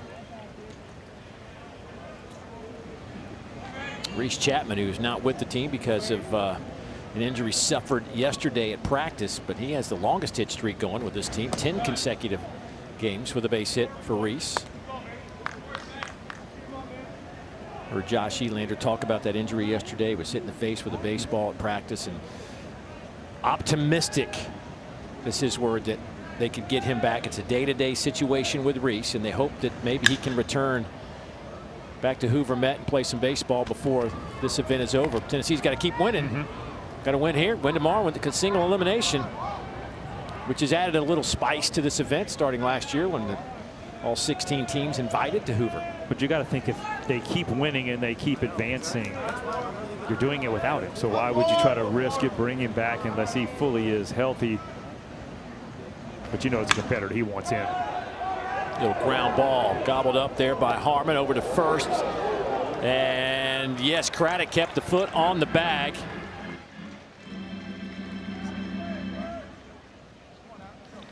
So Tennessee leads it 9-3 after 4 here at Hoover. Well, we've had some tough plays from the Gamecock defense, but this is a good one right here. Nice job of staying on the bag.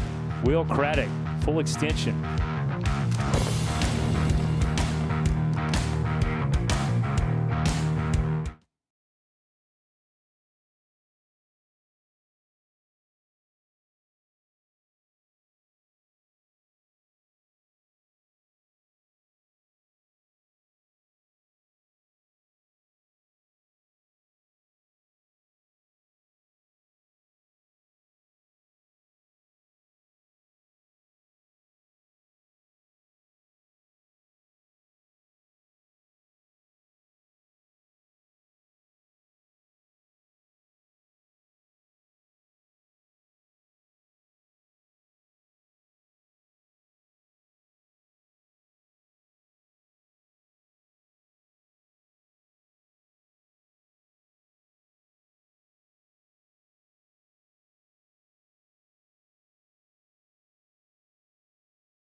Charles Schwab Field in Omaha.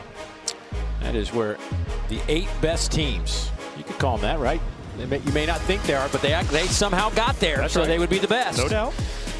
Will convene in June here at the SEC tournament. All 16 have gathered. Single elimination. Now, we won't see the teams on the right side of your screen. 2 of them till Thursday, and the other 2, Texas and Texas A&M, till Friday, as they are the top 4 and get those byes. And certainly that is the path to a championship here at Hoover, is to get that double bye. Well, especially how about the double bye for the Friday? The 2 Texas schools, we had a Thursday, Friday, Saturday series. They're coming back to the conference tournament where most teams are like, all right, you're going to be tired, not rested. They have an extra day. So the starters are going to get, they're going to be on their, normal starting rotation with an extra day going into the regionals. Texas A&M coming off a big series win at home against Mississippi State. 2 teams that were really trying to battle for one of those top 8 national seeds. And that's one of those series that a committee would go back and look at, and they were able to rally late on game 3 on Saturday. And we'll see if that's enough. Or do they need to do some more here to stay? I think that they have done enough.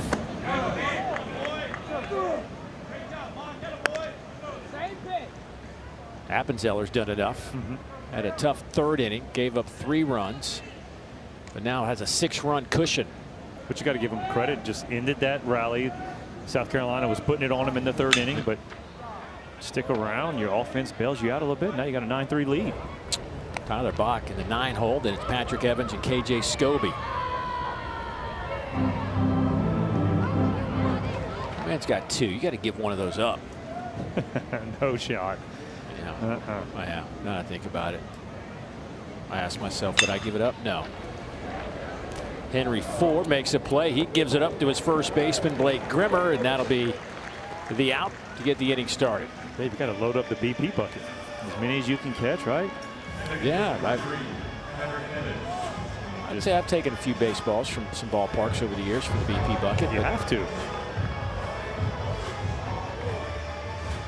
Nobody asks me to pitch BP anymore. I'm a little depressed about it. Your BP days are over? They're over. I think mine are too.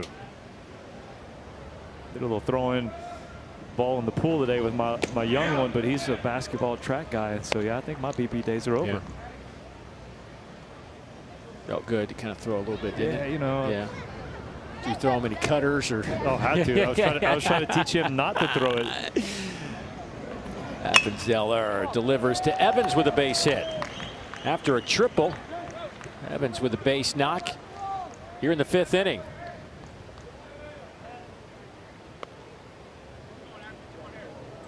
I figured it was time for me to give it up when my son, who's now in college, but before he left, I was throwing BP to him. He's a sophomore now, so this was a couple years ago, but I felt like my arm was, I've been throwing 100, 200 pitches a day to him. I get on the mound finally instead of like throwing the BP halfway up. Oh, we went full mound. We went full mound on the rubber, and they had the little radar gun out, and I gave it everything I had, 55 miles an hour. No. 55, that's all I had. I'm like, this is going to be great. I'm going to be at least 70. And that's, yeah, I could easily throw that, right? They go to, you go to like the, shoot, here at the Fan Fest, you can go and see how hard you throw. Well, that ball's hit hard, but it is hooking foul. And boy, you thought it was going to be in the 70s, and we threw up a 55. Double nickel. That's when I knew it was time to hang it up. I can attest that the right arm is still attached. Yeah. It didn't fall off. Buddy, I brought it. I brought it. Yeah. 55. I'm like, what?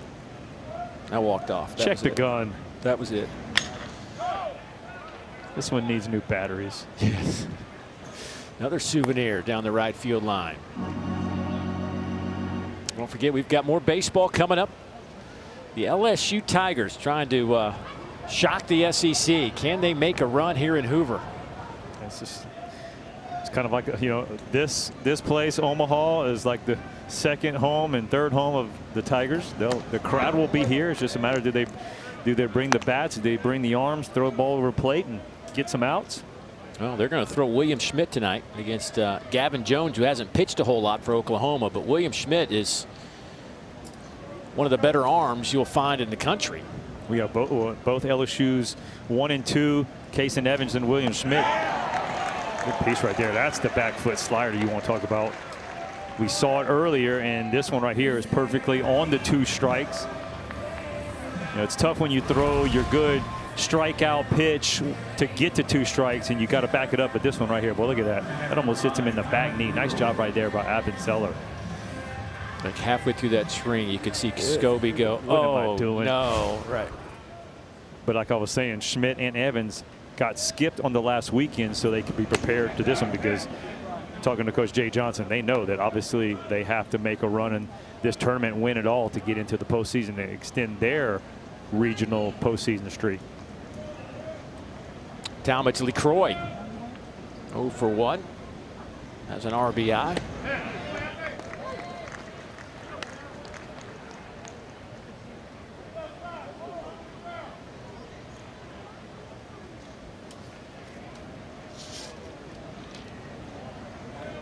Young man out of Belton, South Carolina.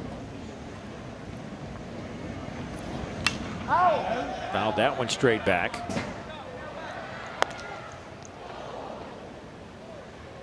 Monty Lee loves the makeup of LeCroy. He just calls him a throwback guy. Old school. Grinder, does whatever it takes, not afraid.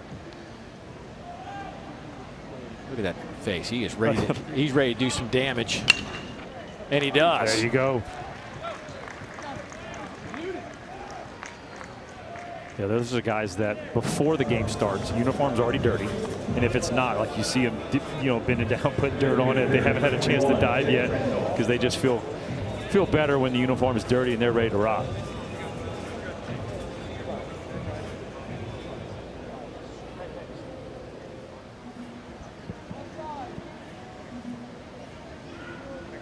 I'm talking about the pattern.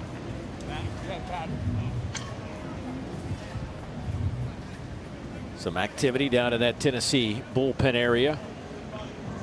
You had to feel like coming into this game, if Tennessee could get 5 clean innings out of Appenzeller, that would be a victory in terms of pitching for them. Young man making just his 2nd start. He's given up 6 hits, 3 runs. South Carolina has produced 3 errors today.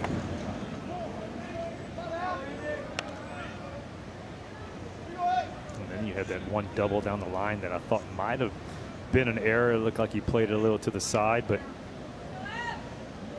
one thing with Appenzeller, this is pitch 77. His season high is 78 against Mississippi State, where he went 5 innings.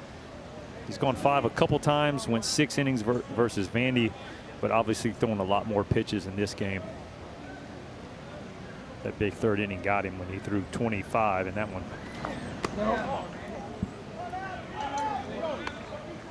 2-1 on Jake Randolph. He has a base hit today. Also grounded out. Evans at 2nd. LeCroy over at 1st.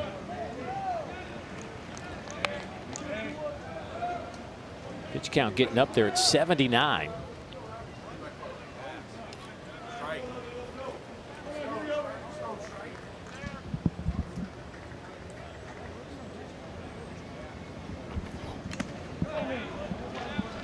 Fouled off at the plate.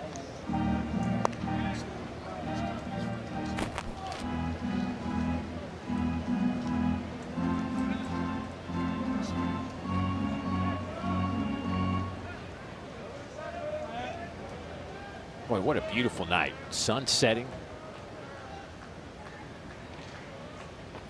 The runners go on a 3-2, and the bases will be loaded.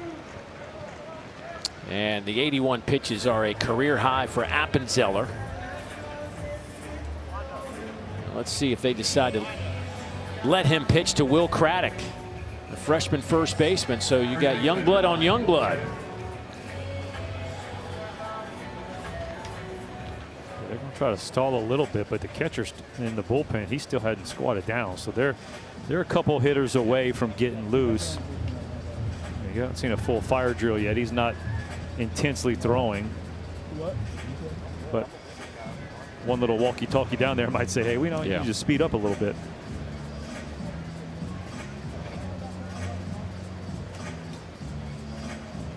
Will Craddock today, who's due up, 0 for 2, fly out, a ground out.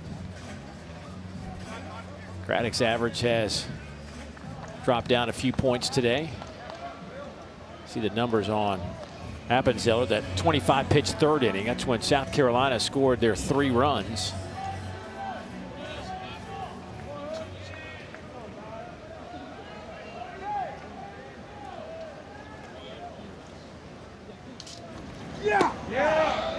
That's in there for a strike.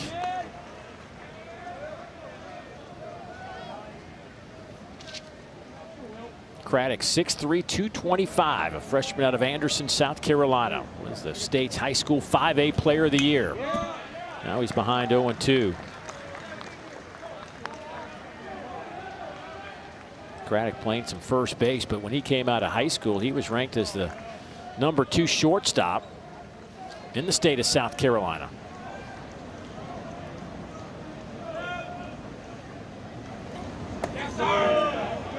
He projects more as a third baseman, but had to fill in the first base side just to get at bats. And obviously, that's what you want to do with the young guy, get him some at bats. And when you look at this year, South Carolina is hitting 157 with the bases loaded as a team, worst in the SEC, and that's a big part of why they haven't been able to score runs.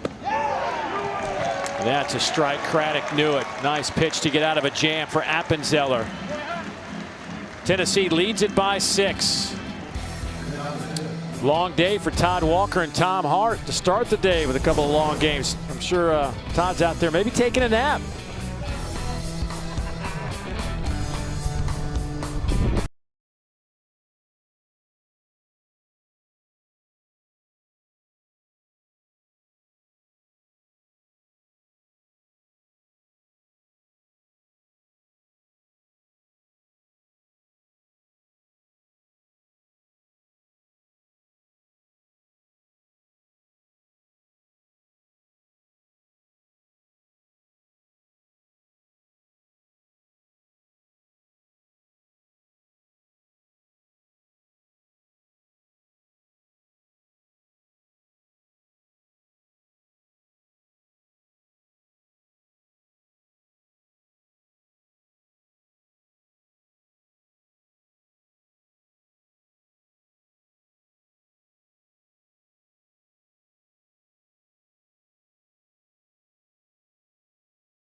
Nebraska, the epicenter of college baseball. Teams holding their breath for a chance to dogpile in America's heartland. It's the NCAA Baseball Selection Show with watch parties all over the country. Let the road to Omaha begin. Monday noon Eastern time on ESPN2. We will find out the 64 teams as the road to Omaha gets started in earnest next week. Here it's 9-3. Day 1 of the SEC tournament. Vols out in front of South Carolina. Nate Eisfelder will lead things off.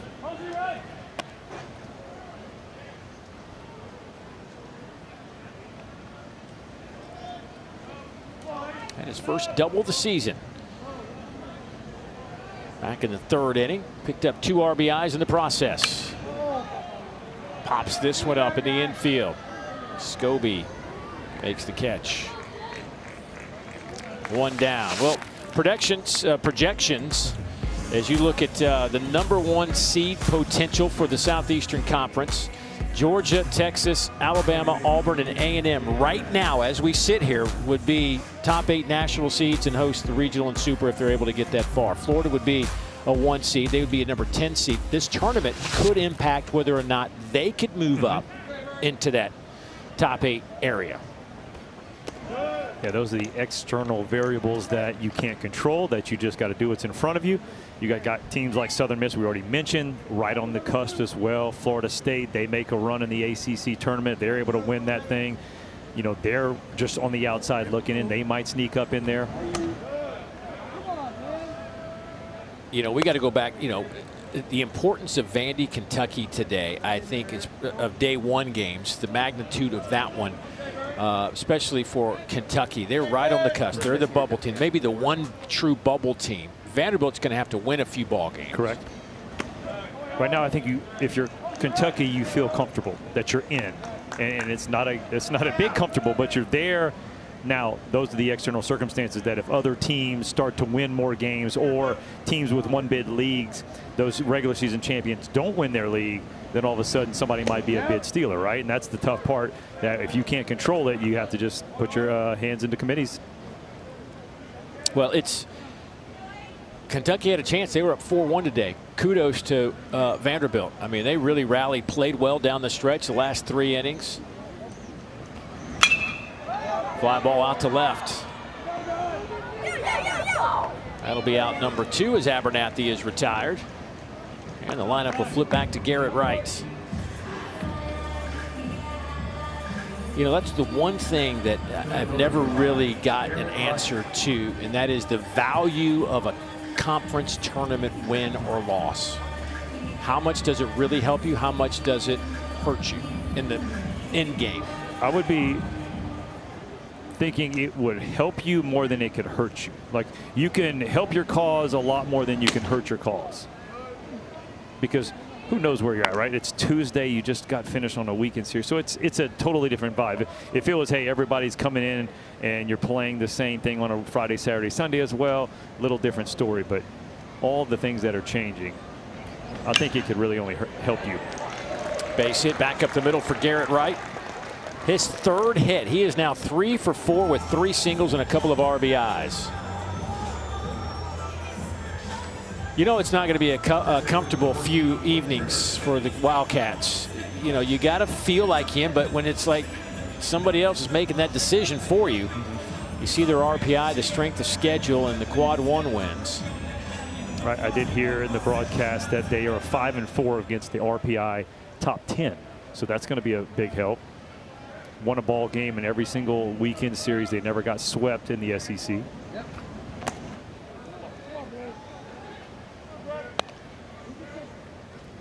Two-hole hitter Blake Grimmer. He's got 2 hits today.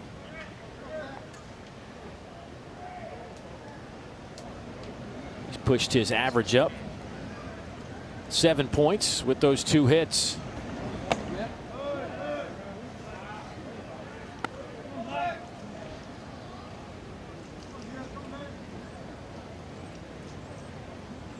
Grimmer, the redshirt sophomore out of Michigan.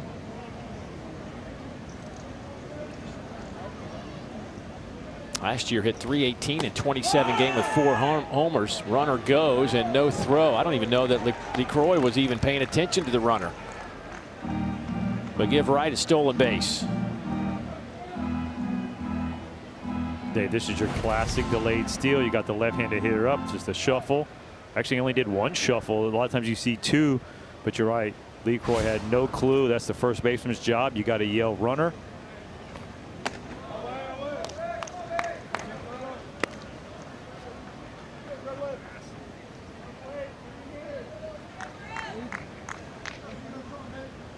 Right now 3 out of 8 in the stolen base department.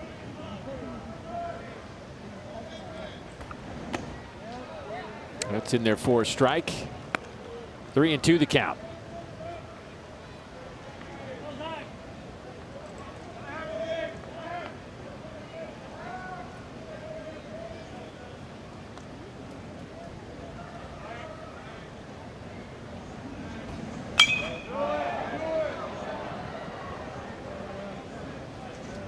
Russell up to 40 pitches out of that bullpen.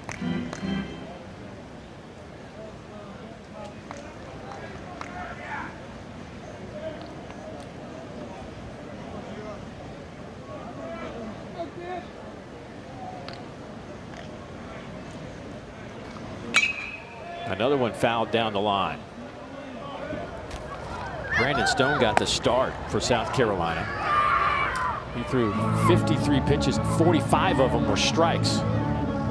You know, that's the part where the pitching coach was like, "Hey, man, we threw too many strikes." Yeah, and that's a tough conversation, because you tell guys, "Hey, pound the strike zone," but a lot of his strikes were hittable, especially in advantage counts where he could have wasted a pitch or made a guy go out of the zone.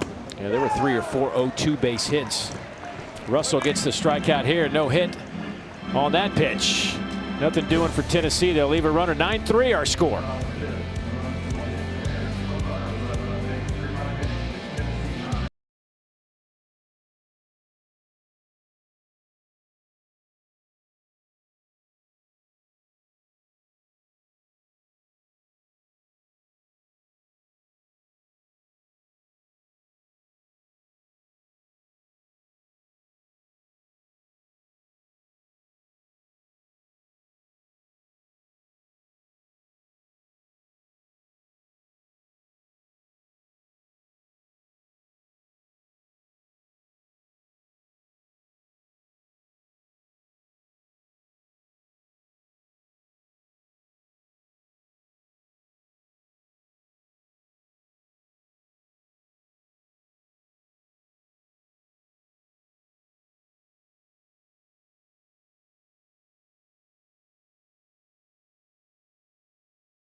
The freshman gets the start on opening game of the conference tournament. We got 5 innings. Had 1 bad inning. That 3rd inning gave up 3. Had the curveball, the slider working right here. That's the backdoor curveball. Man, not a good job right there by Avanzella. Career high 85 pitches. At the 5 Ks, the 6 hits.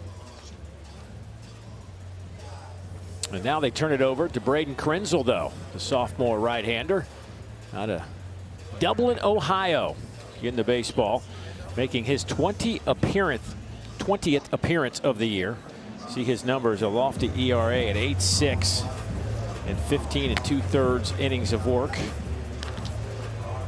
A little bit of a cushion to work with in a 9-3 ball game. Yeah, and you see the 20th appearance in only 15 innings means he's a guy that rarely goes a full inning, and so don't know if that's going to happen today, but you got an opportunity, especially like you said, with the big leap. I mean, it's a high velocity guy, up to 98, maybe even a 99. So love the punch outs, but to me, almost walking 1 per inning just shows you there's opportunity for South Carolina. Ethan Lozama steps in there. First pitch he sees is in there for a strike. Hey, when you're tired, you're tired. I understand that.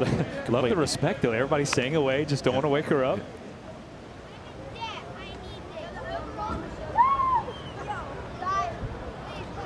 So he's enjoying a nice day on the berm, and now she's got to get up.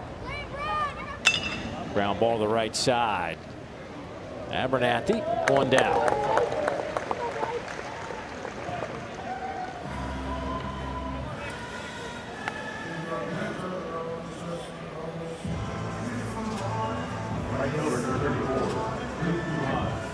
Luke Uhas 1 for 2 today.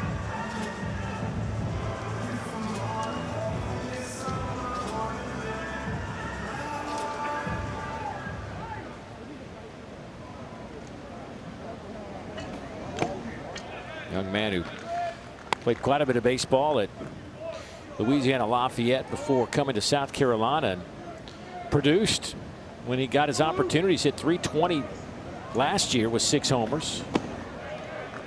Hit .318 as a sophomore with 7 homers. And .246 and 5 homers here for South Carolina.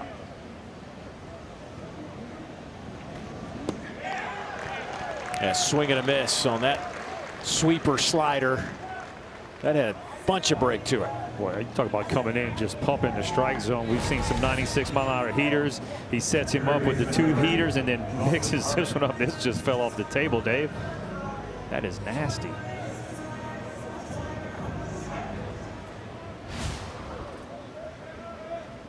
Two down. Dawson Harmon. Dude, that's 97 with crazy sink. I mean, Coach Skip Bertman back in the day used to talk about an inch of movement was like 1 or 2 miles an hour on the fastball. 97, and that ball is dropping, looked like it dropped a foot.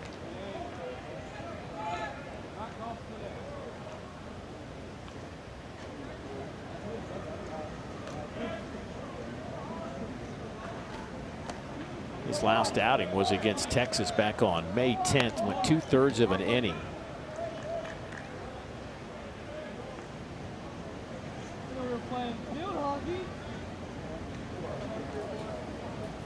Gave up a hit and 4 runs. Grand slam by the Longhorns, and this will be a base hit as Harmon hustles down the line. Not much that Ford could do with it. Harmon just pounded it into the dirt.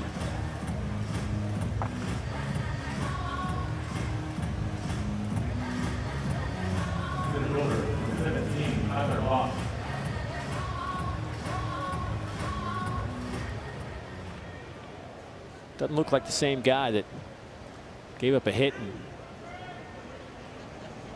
walked 3 against Texas in his last outing, that's for sure.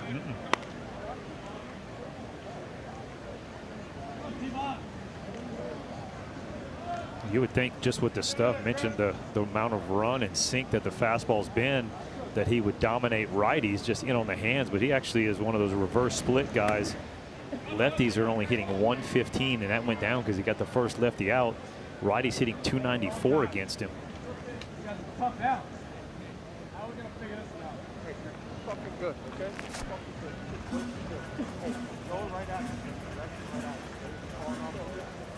love that. You got a catcher walking out there letting him know, hey, you're good, bro. Like, I saw him after the 2-0 pitch or the last batter, like he gave him the signal. Levi gave him the signal, like, hey, you got to come to me. He was spinning off. And as a pitcher, I really liked when my catcher was communicating to me about what he saw, because, I mean, you can see it from the dugout. These coaches can talk to you, but like the catcher sees you the most. He works with you. He knows when you're right. And when the catcher goes out there and lets you know, hey, he's instilling some confidence. Gets a strike there, 2-2. Or 2-1 now on Bach. Levi Clark, coming out of high school, was a highly touted catcher. Just didn't get to catch because of the situation last year. And they've got some good catchers this year, so he's played a lot of first base, but gets his opportunities. That one shot out to center field. And there is Garrett Wright making the catch, and the inning is over, and South Carolina will leave one. We get a chance to see Henry Ford, the 3-hole hitter, with a double and a single to start things off for the Vols when we come back.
Alabama, just outside of Birmingham at Hoover Metropolitan Stadium. 28th consecutive year.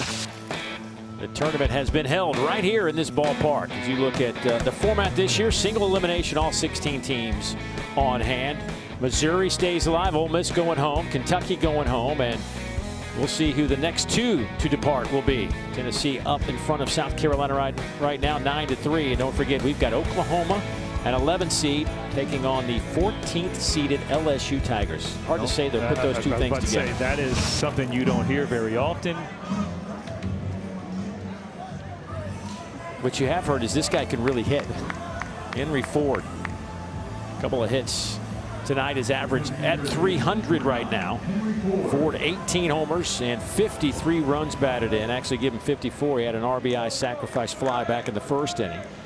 He singled in the third and doubled his last time up.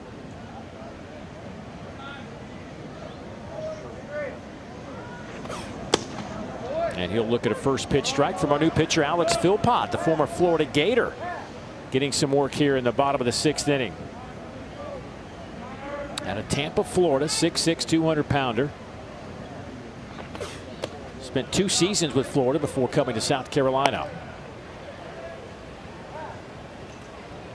0-5 on the year. Got 3 saves. That's a big thing. They have 2 guys. He's got 3. Another guy's got 4 saves. But fastball is really good, up to 96 miles an hour. So the stuff is there.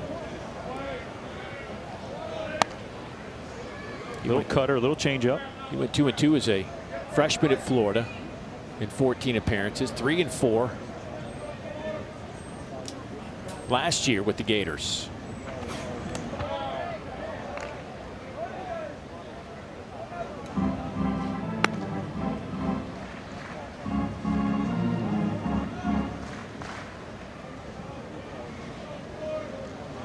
Two and 2 count on Ford.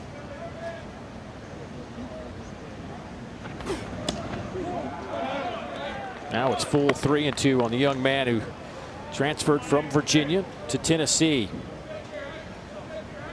6'5", 225, junior.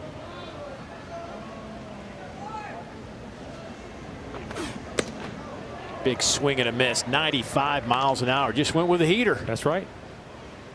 Sometimes you just got a rare bag to let it eat. That's right here what Philpott does. 3-2, going right at him. Little grunt. Boy, listen to that sound of that mitt. You gotta love a catcher with a good mitt. Makes you feel good like you're throwing hard. I needed that sound because the ball comes in at 89, 90, and you're like, man, it's not popping the mitt very well.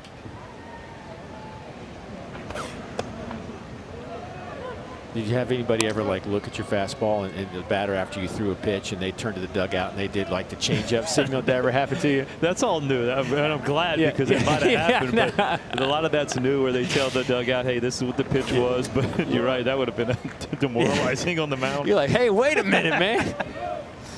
I'll show you. Yeah.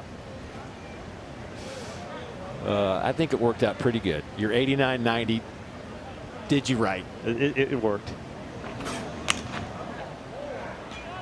Grindlinger pops this up to the right side. Patrick Evans makes the catch. That'll be 2 down.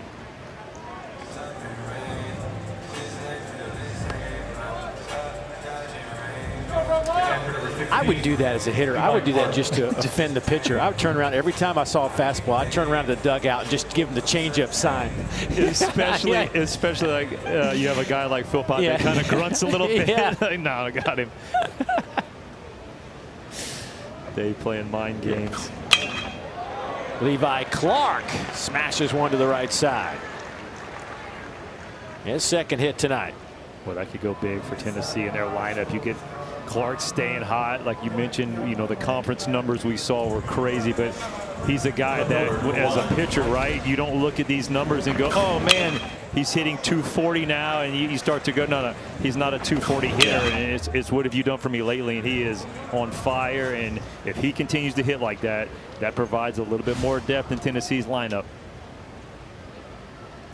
Yeah, Clark was a freshman All-American last year. Hit 289 with 10 homers. And he is climbing up the charts right now.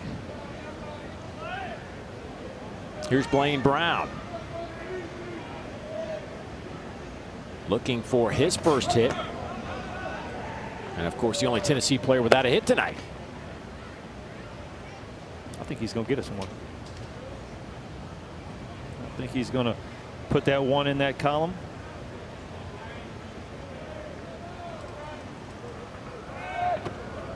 Now, he knows he's 0 for 3, but do you think he knows he's the only guy that hadn't had a hit tonight? Oh, they'll let you know. Yeah, the other guys will definitely let you know. And it usually happens like that.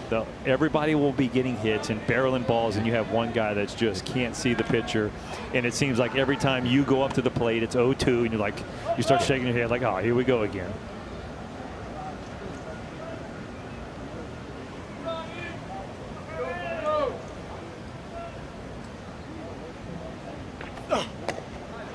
He's behind 1-2 now. It's that one where they let you know, and also when you make 2 outs in 1 inning. Yeah, I gotta feel that's probably as painful as anything when you're 2 of the 3 outs.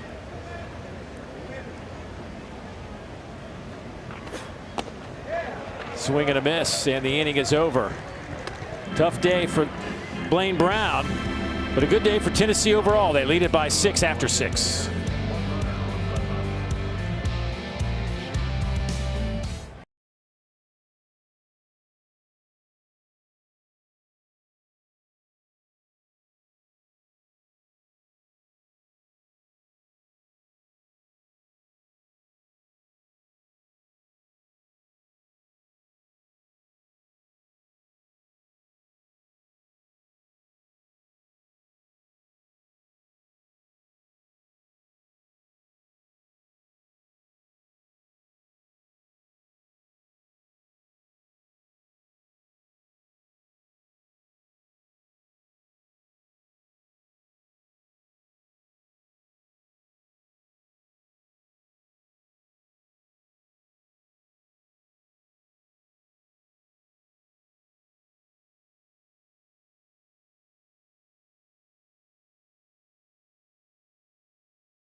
Leading the list, some stars from the SEC. Saw Frank Thomas in there, Big Hurt. We saw Big Ben, we saw Berkey, Todd Walker. How about that? Those are our boys right there. Yeah, the boys are here. Little David Price. I was working with last week in Texas A&M with Greg Olson, who was obviously a great pitcher at Auburn and had a great big league career as well. Wall of Fame. And he got to play. He was a freshman, Bo Jackson's last year playing baseball. And he said Bo was doing all this stuff. He was on the Heisman run. So he's doing all this stuff for football at the end of football season and didn't really get with the baseball team until late. And they started playing at the time, beginning of March. Like now it's mid-February. So Bo played like 6 or 7 games, just kind of getting his feet wet, and then starts mashing baseballs for like 2 weeks. And then all of a sudden, he took some trip or something and got NCAA violation and had to cut his last season at Auburn short. Because I asked Greg, I said, what was it like playing with Bo? And he was like, I only saw like 2 weeks of real Bo, like where baseballs were just getting shattered and people were scared. And then, of course, we saw what he was able to do in a short time. But you think about how little he played baseball, but how good he was. Patrick Evans, this ball is crushed. Speaking of good, Evans just went yard for the 8th time. That ball is way out of here. There was not a whole lot of movement from Blaine Brown out in left field.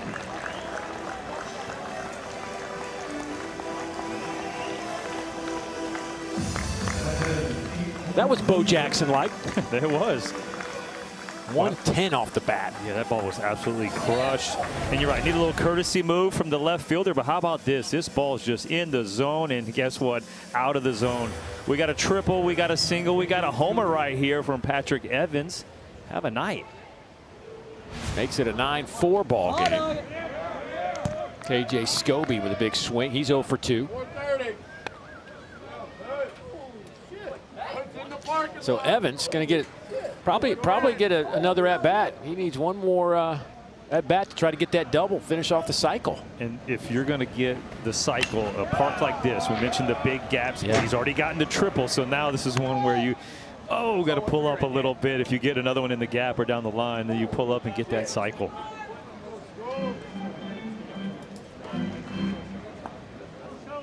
You know those guys know, but that's where you see if you see a ball down the line and it's a situation where he should go 3, but he pulls up for 2. Fly ball out to right.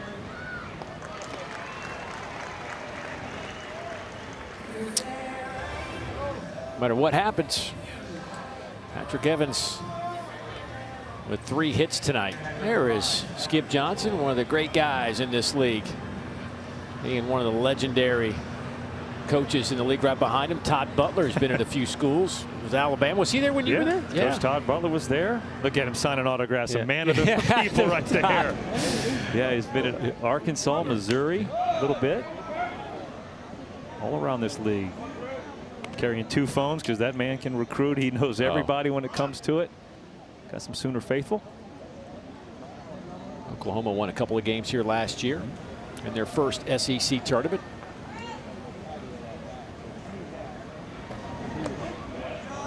Lee Croy watches that one dive out of the zone. 1-1.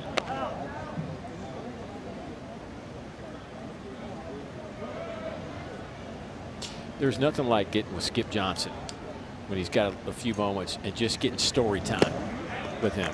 It is the stories from him and how much he loves to hunt. He used to bowl all the time, but now he like hunts when he can.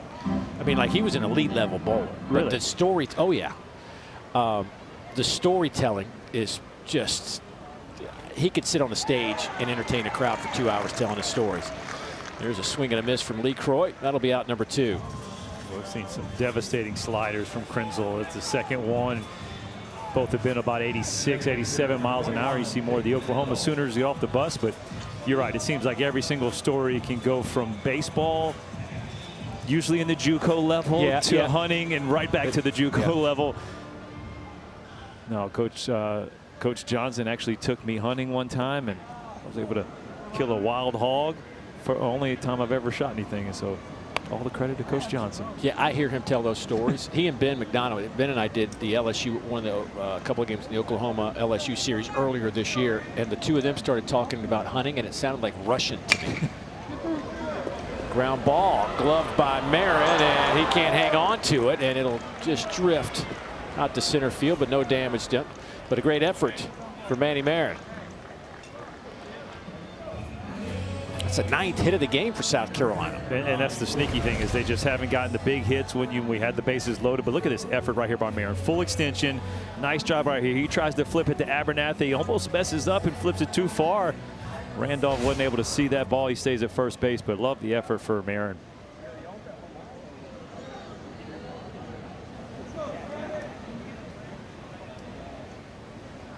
You kind of look at those numbers, Dave, you mentioned, right?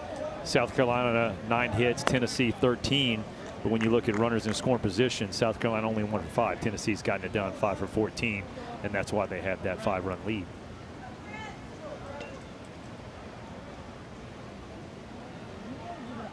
Craddock 0 for 3. Give him another hit. He is now 1 for 4.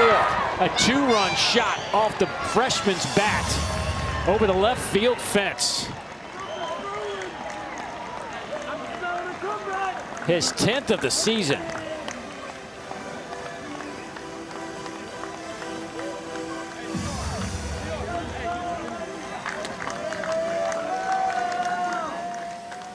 This is an absolute blast, Dave. You don't have to be in scoring position when you hit them like this. The 2-run home run, watch this. I mean, boom, right down to the ball, the big man. Home run number 10 on the season. Getting to double digits for the freshman. Krenzel gives up 2 home runs this inning, and his night is now over. Freshman Craddock takes over the team lead with his 10th of the year. We'll update the change when we come back to Hoover, Alabama, right after this.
Started things off with a massive shot to left, and then just a few batters later, we get to see Will Craddock take the team lead in home runs with his 10th, a 2-run shot. It's the first multi-home run inning for South Carolina since April 14th against Davidson, a game they won 8-6.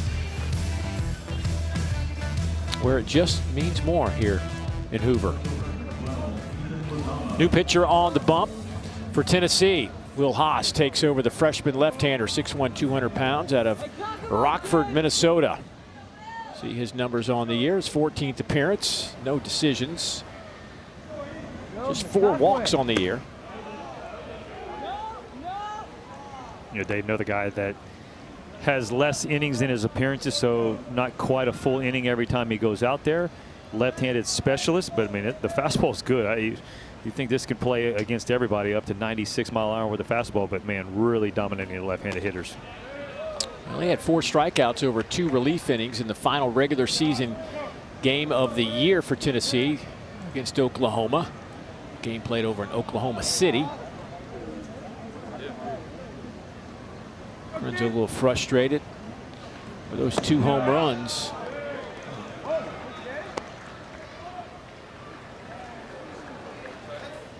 Leaves with a lead, though. He does. The batter is challenging the call of strike. So the challenge at the plate, the ABS strike zone, says it is a strike. Count is 1-2.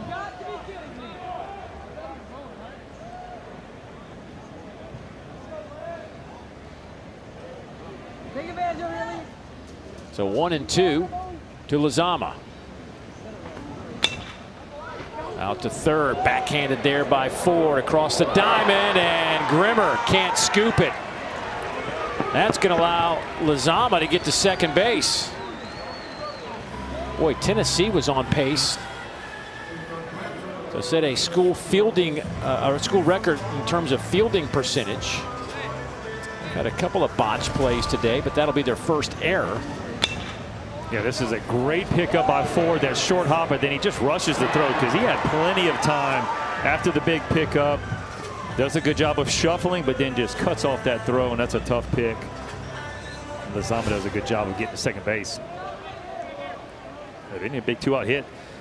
Hitting 400, they're 4 for 10 with 2 outs. So now you got to run in scoring position. Another 2-out gets you a little bit closer. Uhas, 1 for 3 today.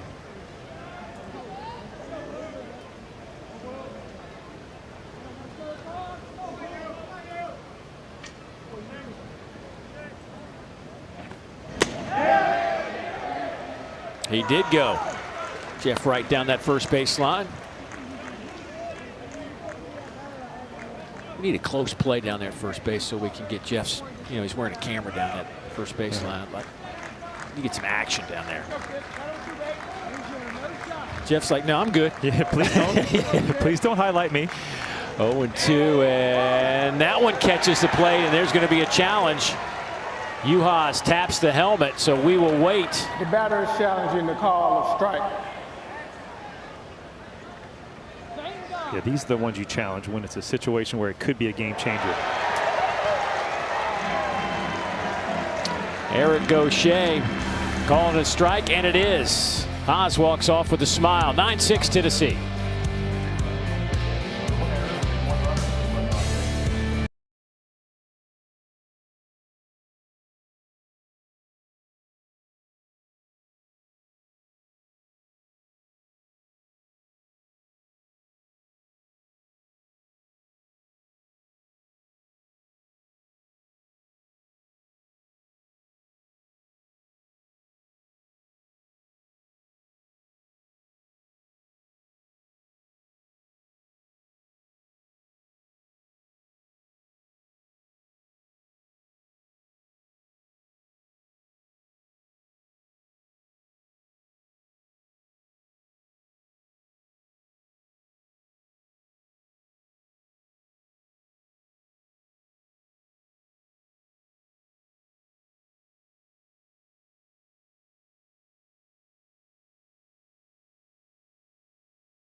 It looks like a little split finger, and that ball actually cuts a little bit. Just the way Levi Clark caught it, was expecting to do something different, and that's, I think, why the challenge came, just the way he caught the ball. But boy, it was in there, and look at Haas. He said, I'll take it. How about Eric Gaucher, though? Back to back, got him right. Yeah. Yeah, we show the reactions of the players and you know, the fans, but how about the umpires? Like, all right, I got it. Just checking me.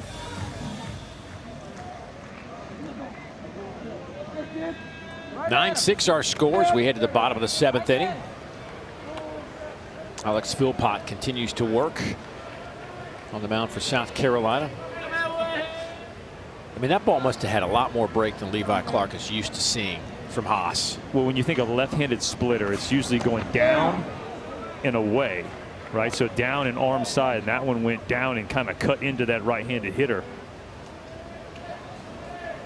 That's the beauty of a split. Sometimes you don't know where it's going, but it works. Manny Marin, high fly ball out to left to the track, and the catch is made there for out number 1.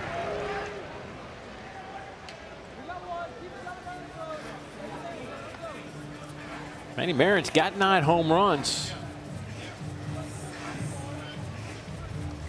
Yeah, they got a couple guys hanging out in that 8-9 range, right?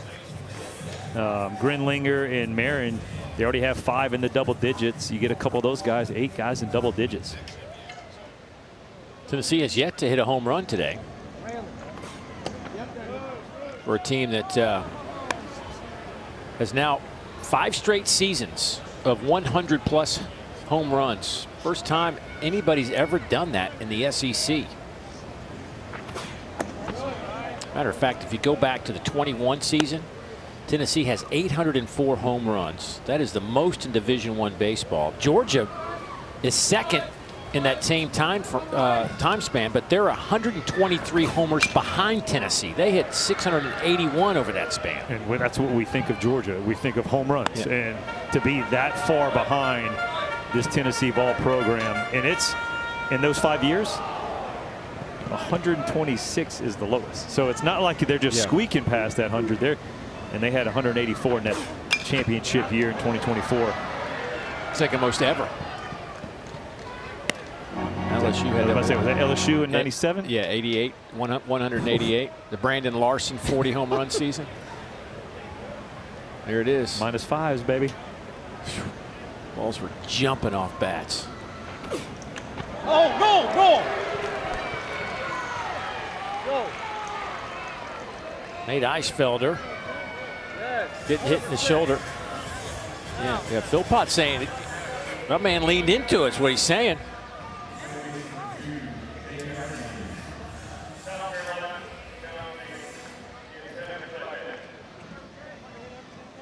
South Carolina wants to challenge, so that'll go up to the video replay center. Oh, he did. Oh. Live, I was thinking he just rolled away. Yeah. Phil Potts saw it better than anybody. If he's not wearing that pad, if he's not wearing that pad, I don't think he's jamming that elbow out there. With a curveball, maybe, but you're right. They do that a lot more with that pad.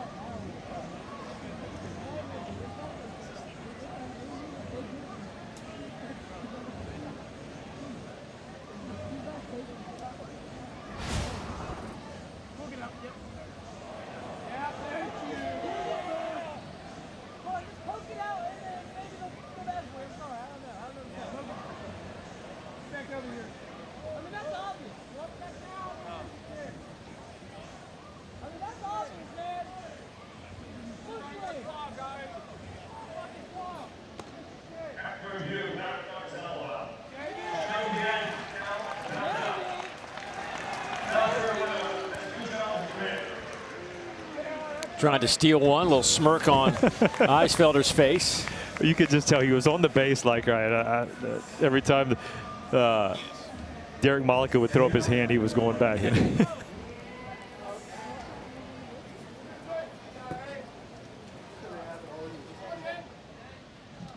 So here's Jay Abernathy. I wonder what that discussion was like with Coach Josh Elander. Let's keep the smiles maybe to the dugout. I don't know. The defense is challenging the call of ball.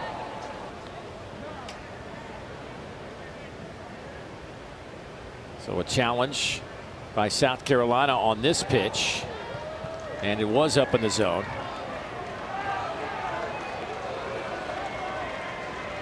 So the call is confirmed. Eric Gaucher has been on the money behind the plate. Ground ball to the right side. Evans fields, throws, and that'll end the inning. That was on you, right?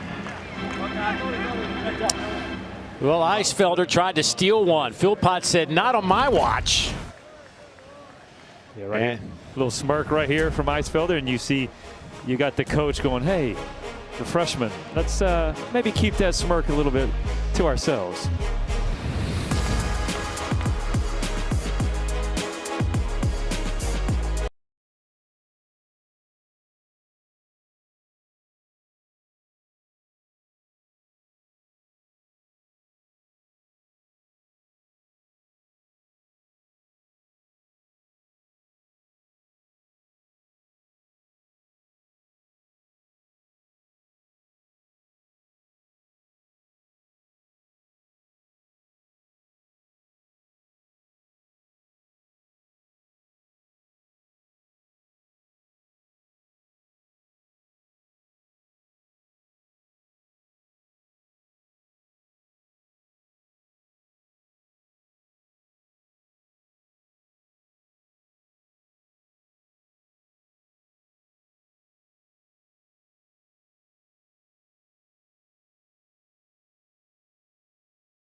Tennessee leads it 9-6, 13 hits for the Vols, 10 hits for South Carolina. Couple changes. Jay Abernathy moves from second base. He'll roll out to center field.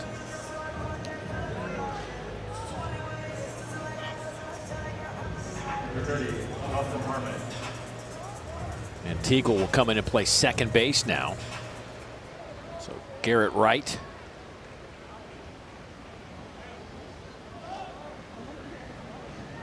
Is back in the dugout.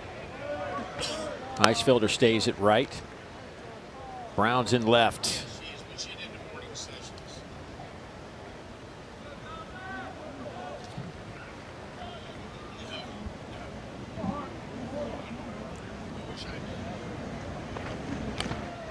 Fouled off at the plate, Dawson Harmon. I need to correct myself. Garrett Wright moves into right field, and Eisfelder comes out. I wonder if that had anything to do with the. I would think it did, because when it was looking like it was Garrett Wright out, I'm like, man, my man's 3 for 4, 2 RBI. We won't keep him in the ball game, especially with a 3-run lead. But you're right. I think that had a lot to do with it, Dave. We saw the communication from Elander at the end of that inning. Swing and a miss by Harmon. That'll be out number 1. We've seen some good breaking balls from Will Haas. How about this little fastball, 93 miles an hour, top of the zone. The lefty getting it done. Look at that little ride fastball up the top of the zone. You can see Harmon just trying to shoot the ball the other way, but man, when you let that ball travel that deep, the velocity up at 93 is tough to catch up. 1 down here in the top of the 8th inning. Tyler Bach, the 9-hole hitter.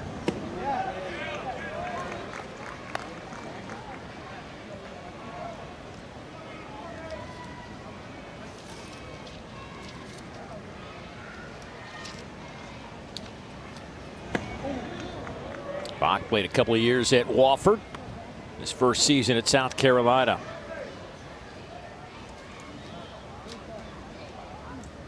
Another kid had a good solid year at Wofford. Did 325, couple of homers, 10 doubles. No, South Carolina felt really good about their recruiting haul coming into it. Yeah. And when you look at some of the numbers that the guys had, you can only expect, like, you're hopeful that they put up semi numbers in. When it doesn't happen, that's why you're looking at the rest of the guys of the SEC. Bach is 0 for 2.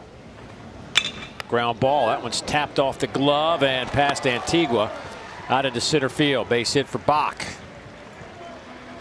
And now we get a chance for Patrick Evans, and this is what it's looked like in the 3rd inning in this big ballpark. He will touch first, second, and end up at 3rd. A couple of RBIs. Then in the 5th, had a single back up the middle. And then in the 7th, he did this.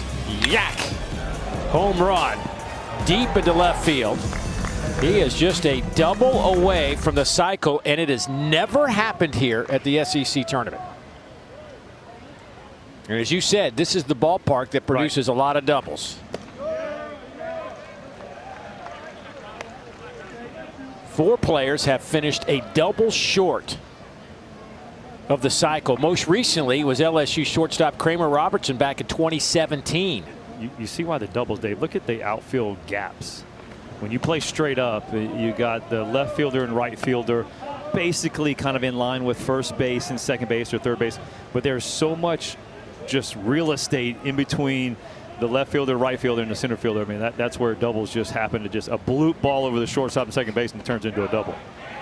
There's a strike, 1 and 2 the count. But a double would also good chance, scores a run, gets South Carolina 1 run closer, but also keeps a rally going.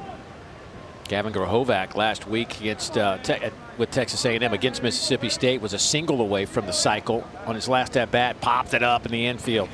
Very anticlimactic. And a called strike 3.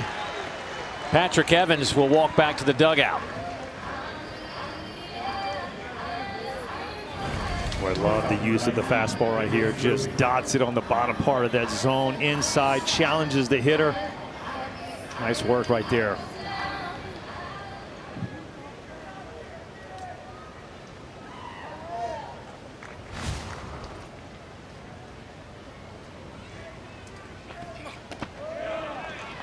Swing and a miss from KJ Scobie, 0 for 3.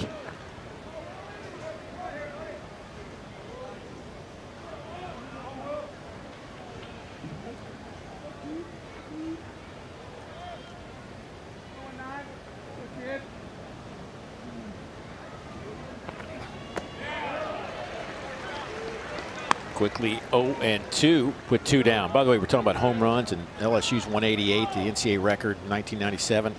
This year in junior college, Johnson County in Kansas, the #1 seed in the junior college Division I World Series, hit 204 home runs this year, an all-time college baseball record.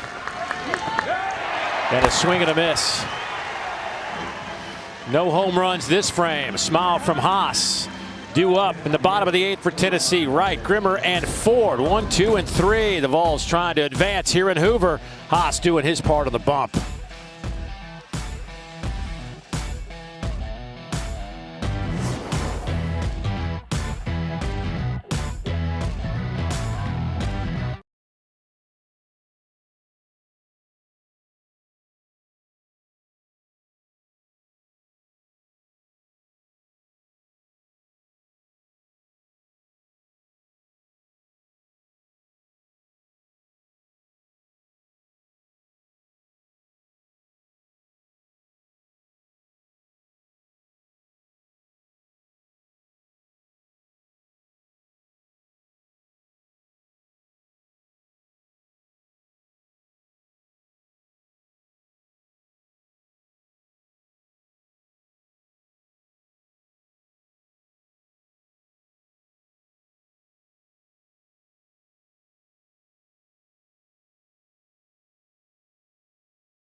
Over here. All right, guys, so I don't even know what camera we're looking at. We got beautiful little dogs here. Coming up after the game, we'll get you set for LSU OU. Yeah. We will have Derek with us on the set. Just so happens we ran into his dog, Bo, and then this is Tiger, who's Bo's baby.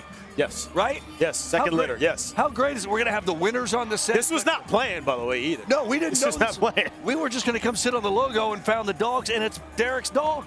Is this wild? This is wild. That's what I said.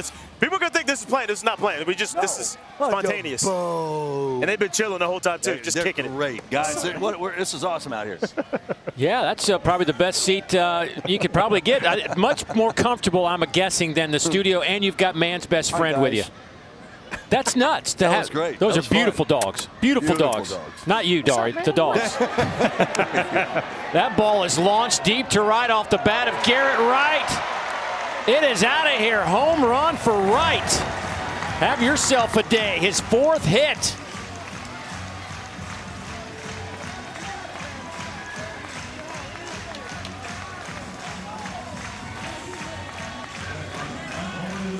Well, we mentioned guys that were close to double digits. Wright was one of those. Hey, moving one spot closer. Number 8. Here we go. Here's number 9. 103 off the bat. You said they didn't have a home run today. Well, here you go, Dave. Just an outside fastball, runs back over the middle. I mean, college hitters are doing a much better job of letting that ball travel, and they just trust the fact that how strong they are and can hit the ball out of the ballpark. And that's deep out there in the gap in a big ballpark. That's a lot of pop. Now Blake Grimmer. Big swing and a miss. Boy, how many times do we see a guy home run? The next guy that comes up takes the least strike one is a huge hack. Well, that's what the pitcher's thinking. I got to get back ahead, got to get back in the zone, and yeah, you take a monster hack. Second 4-hit game of the season for Garrett Wright. Now with 3 RBIs today. Well, you know, you think about he missed the first 3 weeks of the season as Tennessee was trying to get things situated, comfortable, get kind of ready for the SEC slate. And since he's been back, you could just kind of feel like he was a missing piece and it took him a few weeks to kind of get rolling, but he has been just a major contributor to this team. Well, it seems like the whole team is actually gelling at the right time. We've talked about it, playing their best ball right now, and that's all you can ask for. 4 strikeout for Philpott tonight, the former Gator.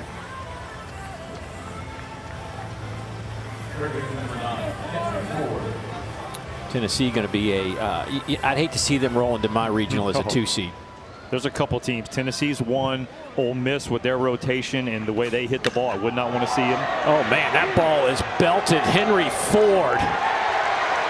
We have seen that more than once this year. His 19th.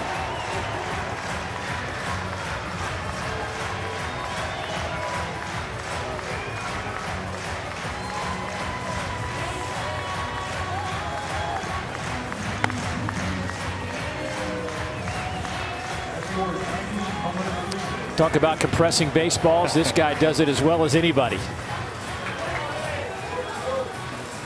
All you had to do, Dave, you pulled the other reverse jinx. You mentioned they didn't have any home runs. They took note and said, okay, you're welcome. Here we go. 2 homers this inning. 13th home run today in this tournament. There were 20 home runs hit in the entire tournament last year. Well, needless to say, the ball is flying. 103 off the bat. 385, not the farthest ball he's hit, but hey, just enough. And a home run hitter knows when he's got it. And Ford got into his home run trot early. Number 19 on the year.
On the SEC Network is presented by Regions Bank, official bank of the SEC. A couple of home runs here in the bottom of the 8th inning for Tennessee. Their 31st multi-home run game this year. And it comes from 2 guys who have been home run hitters. Garrett Wright with 9 now, and Henry Ford with his 19th.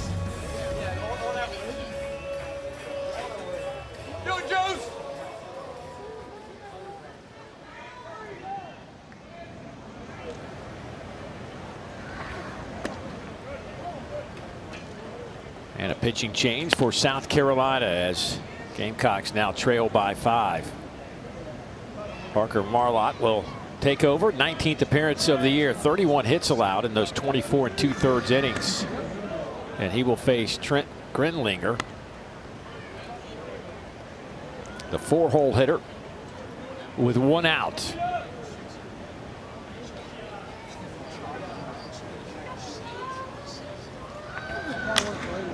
High chopper.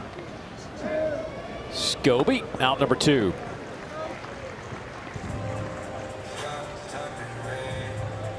Well, that'll get us to Levi Clark. A couple of hits today. Had an RBI back at the 1st inning. So Dave, we got Blaine Brown on deck. Which mindset on deck? Are you wanting the opportunity to get that hit, or you're like, no, I don't want to be the only guy with a 0 for 5 on the day? So I mean, sitting there going, oh, like, I mean, you always want your boys in front of you to get a hit, but that's a great. I would think the competitor would want to go give me a chance. But yeah, the 0 for 5 is, you don't want to wear that.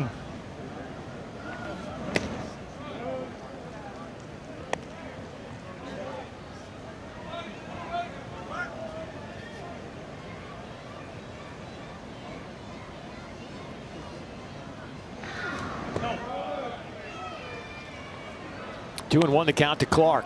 His average now at 240. Again, he left pre-SEC baseball hitting 165 and has raised his average up to. Oh, did my man catch it? Oh my gosh, what a catch! Lance Cormier, professional ball player, just showed some skill. Yes, my man, nice work. Look at this, look at this. It went through the lights.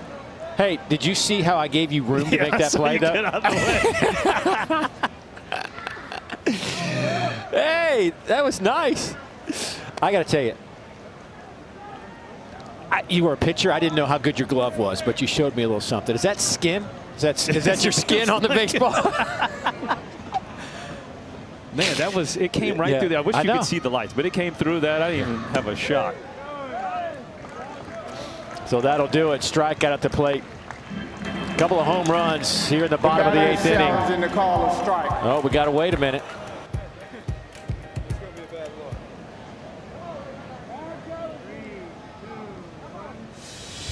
So we will put the brakes on going to break for a minute. That is a strike, and that'll get South Carolina off the field as we head to the 9th. But South Carolina in a big hole because 2 more runs come across. Home runs from Tennessee here in the 8th. Nice reaction from Ford on his 19th. And how about this? The bobble, and he stayed with it. Yes, Lance Cormier.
Bit of a heater in terms of home runs and runs scored. Last 15 conference games, averaging over 7 runs a game. Hit 33 home runs in that stretch.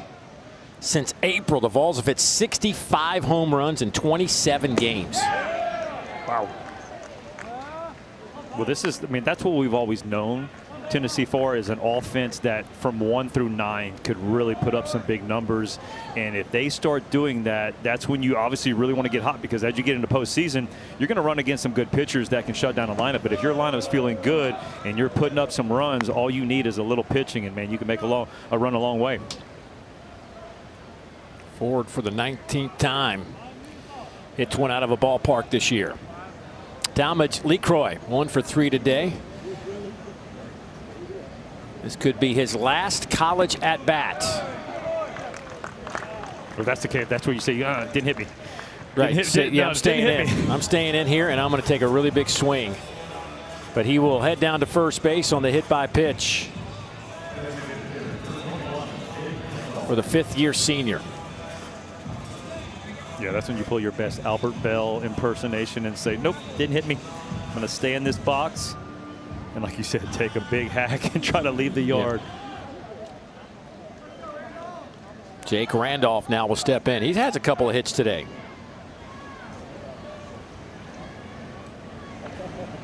Fouled straight back. Will Haas in a safe situation here for Tennessee. 3-run ball game when he came in.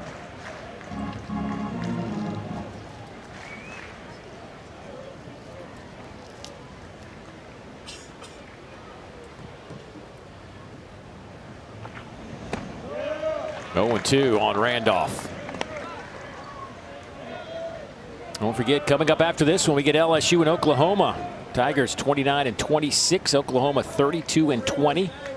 Sooners took 2 of 3 during the regular season in Baton Rouge. Swing and a miss there, and that'll be the first out of the inning. 5th strikeout for Haas. Yeah, that's the split finger he's got working. You always hear a lot of the spin rates, right? The split finger comes in at just a little over 1,000. High spin rates are in the 25 to 3,000 on breaking balls and fastballs, but that split finger comes in at 1,036 spin rate. Logan Sutter will pinch hit.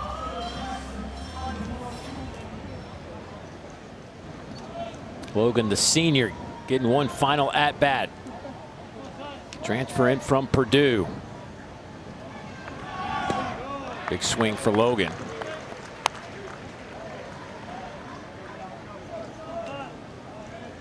Logan hit 5 homers, had 15 runs batted in this year. Hit .230 overall.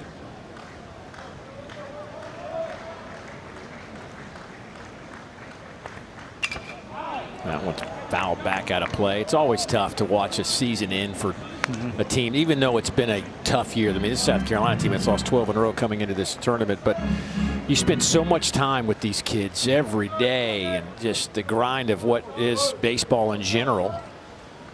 And then all of a sudden it comes to a crashing stop. Right, yeah, that's the toughest part because it's so long. You're like, oh, the season's long, and all of a sudden, oh, wait, it's hard to settle in that this is my last game. You have a lot of guys in that South Carolina dugout that won't play another meaningful baseball game again, and that's the tough, real aspect that you have to deal with in your last year. Did he go? Yes, he did. That'll be the strikeout, out number 2. Well, Will Haas, 6 strikeout tonight. That's the season high for him so far. Again, another he's got the split finger working. It's going away from the righties. It's going in from the righties. Nice job right there by Clark to block it up and let the umpire know that, hey, he did go, didn't he?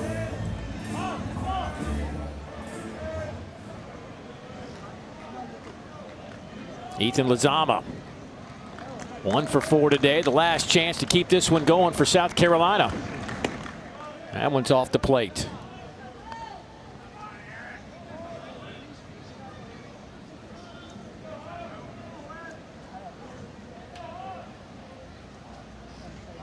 See, the winner of this one will get Arkansas.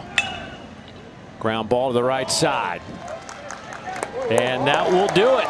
Tennessee stays alive as the 10 seed takes down South Carolina 11-6. A couple of home runs late for Tennessee. Gives them enough of a cushion. Back-to-back opening game wins in the SEC tournament for the first time since the early 90s for Tennessee. Henry Ford with his 19th home run.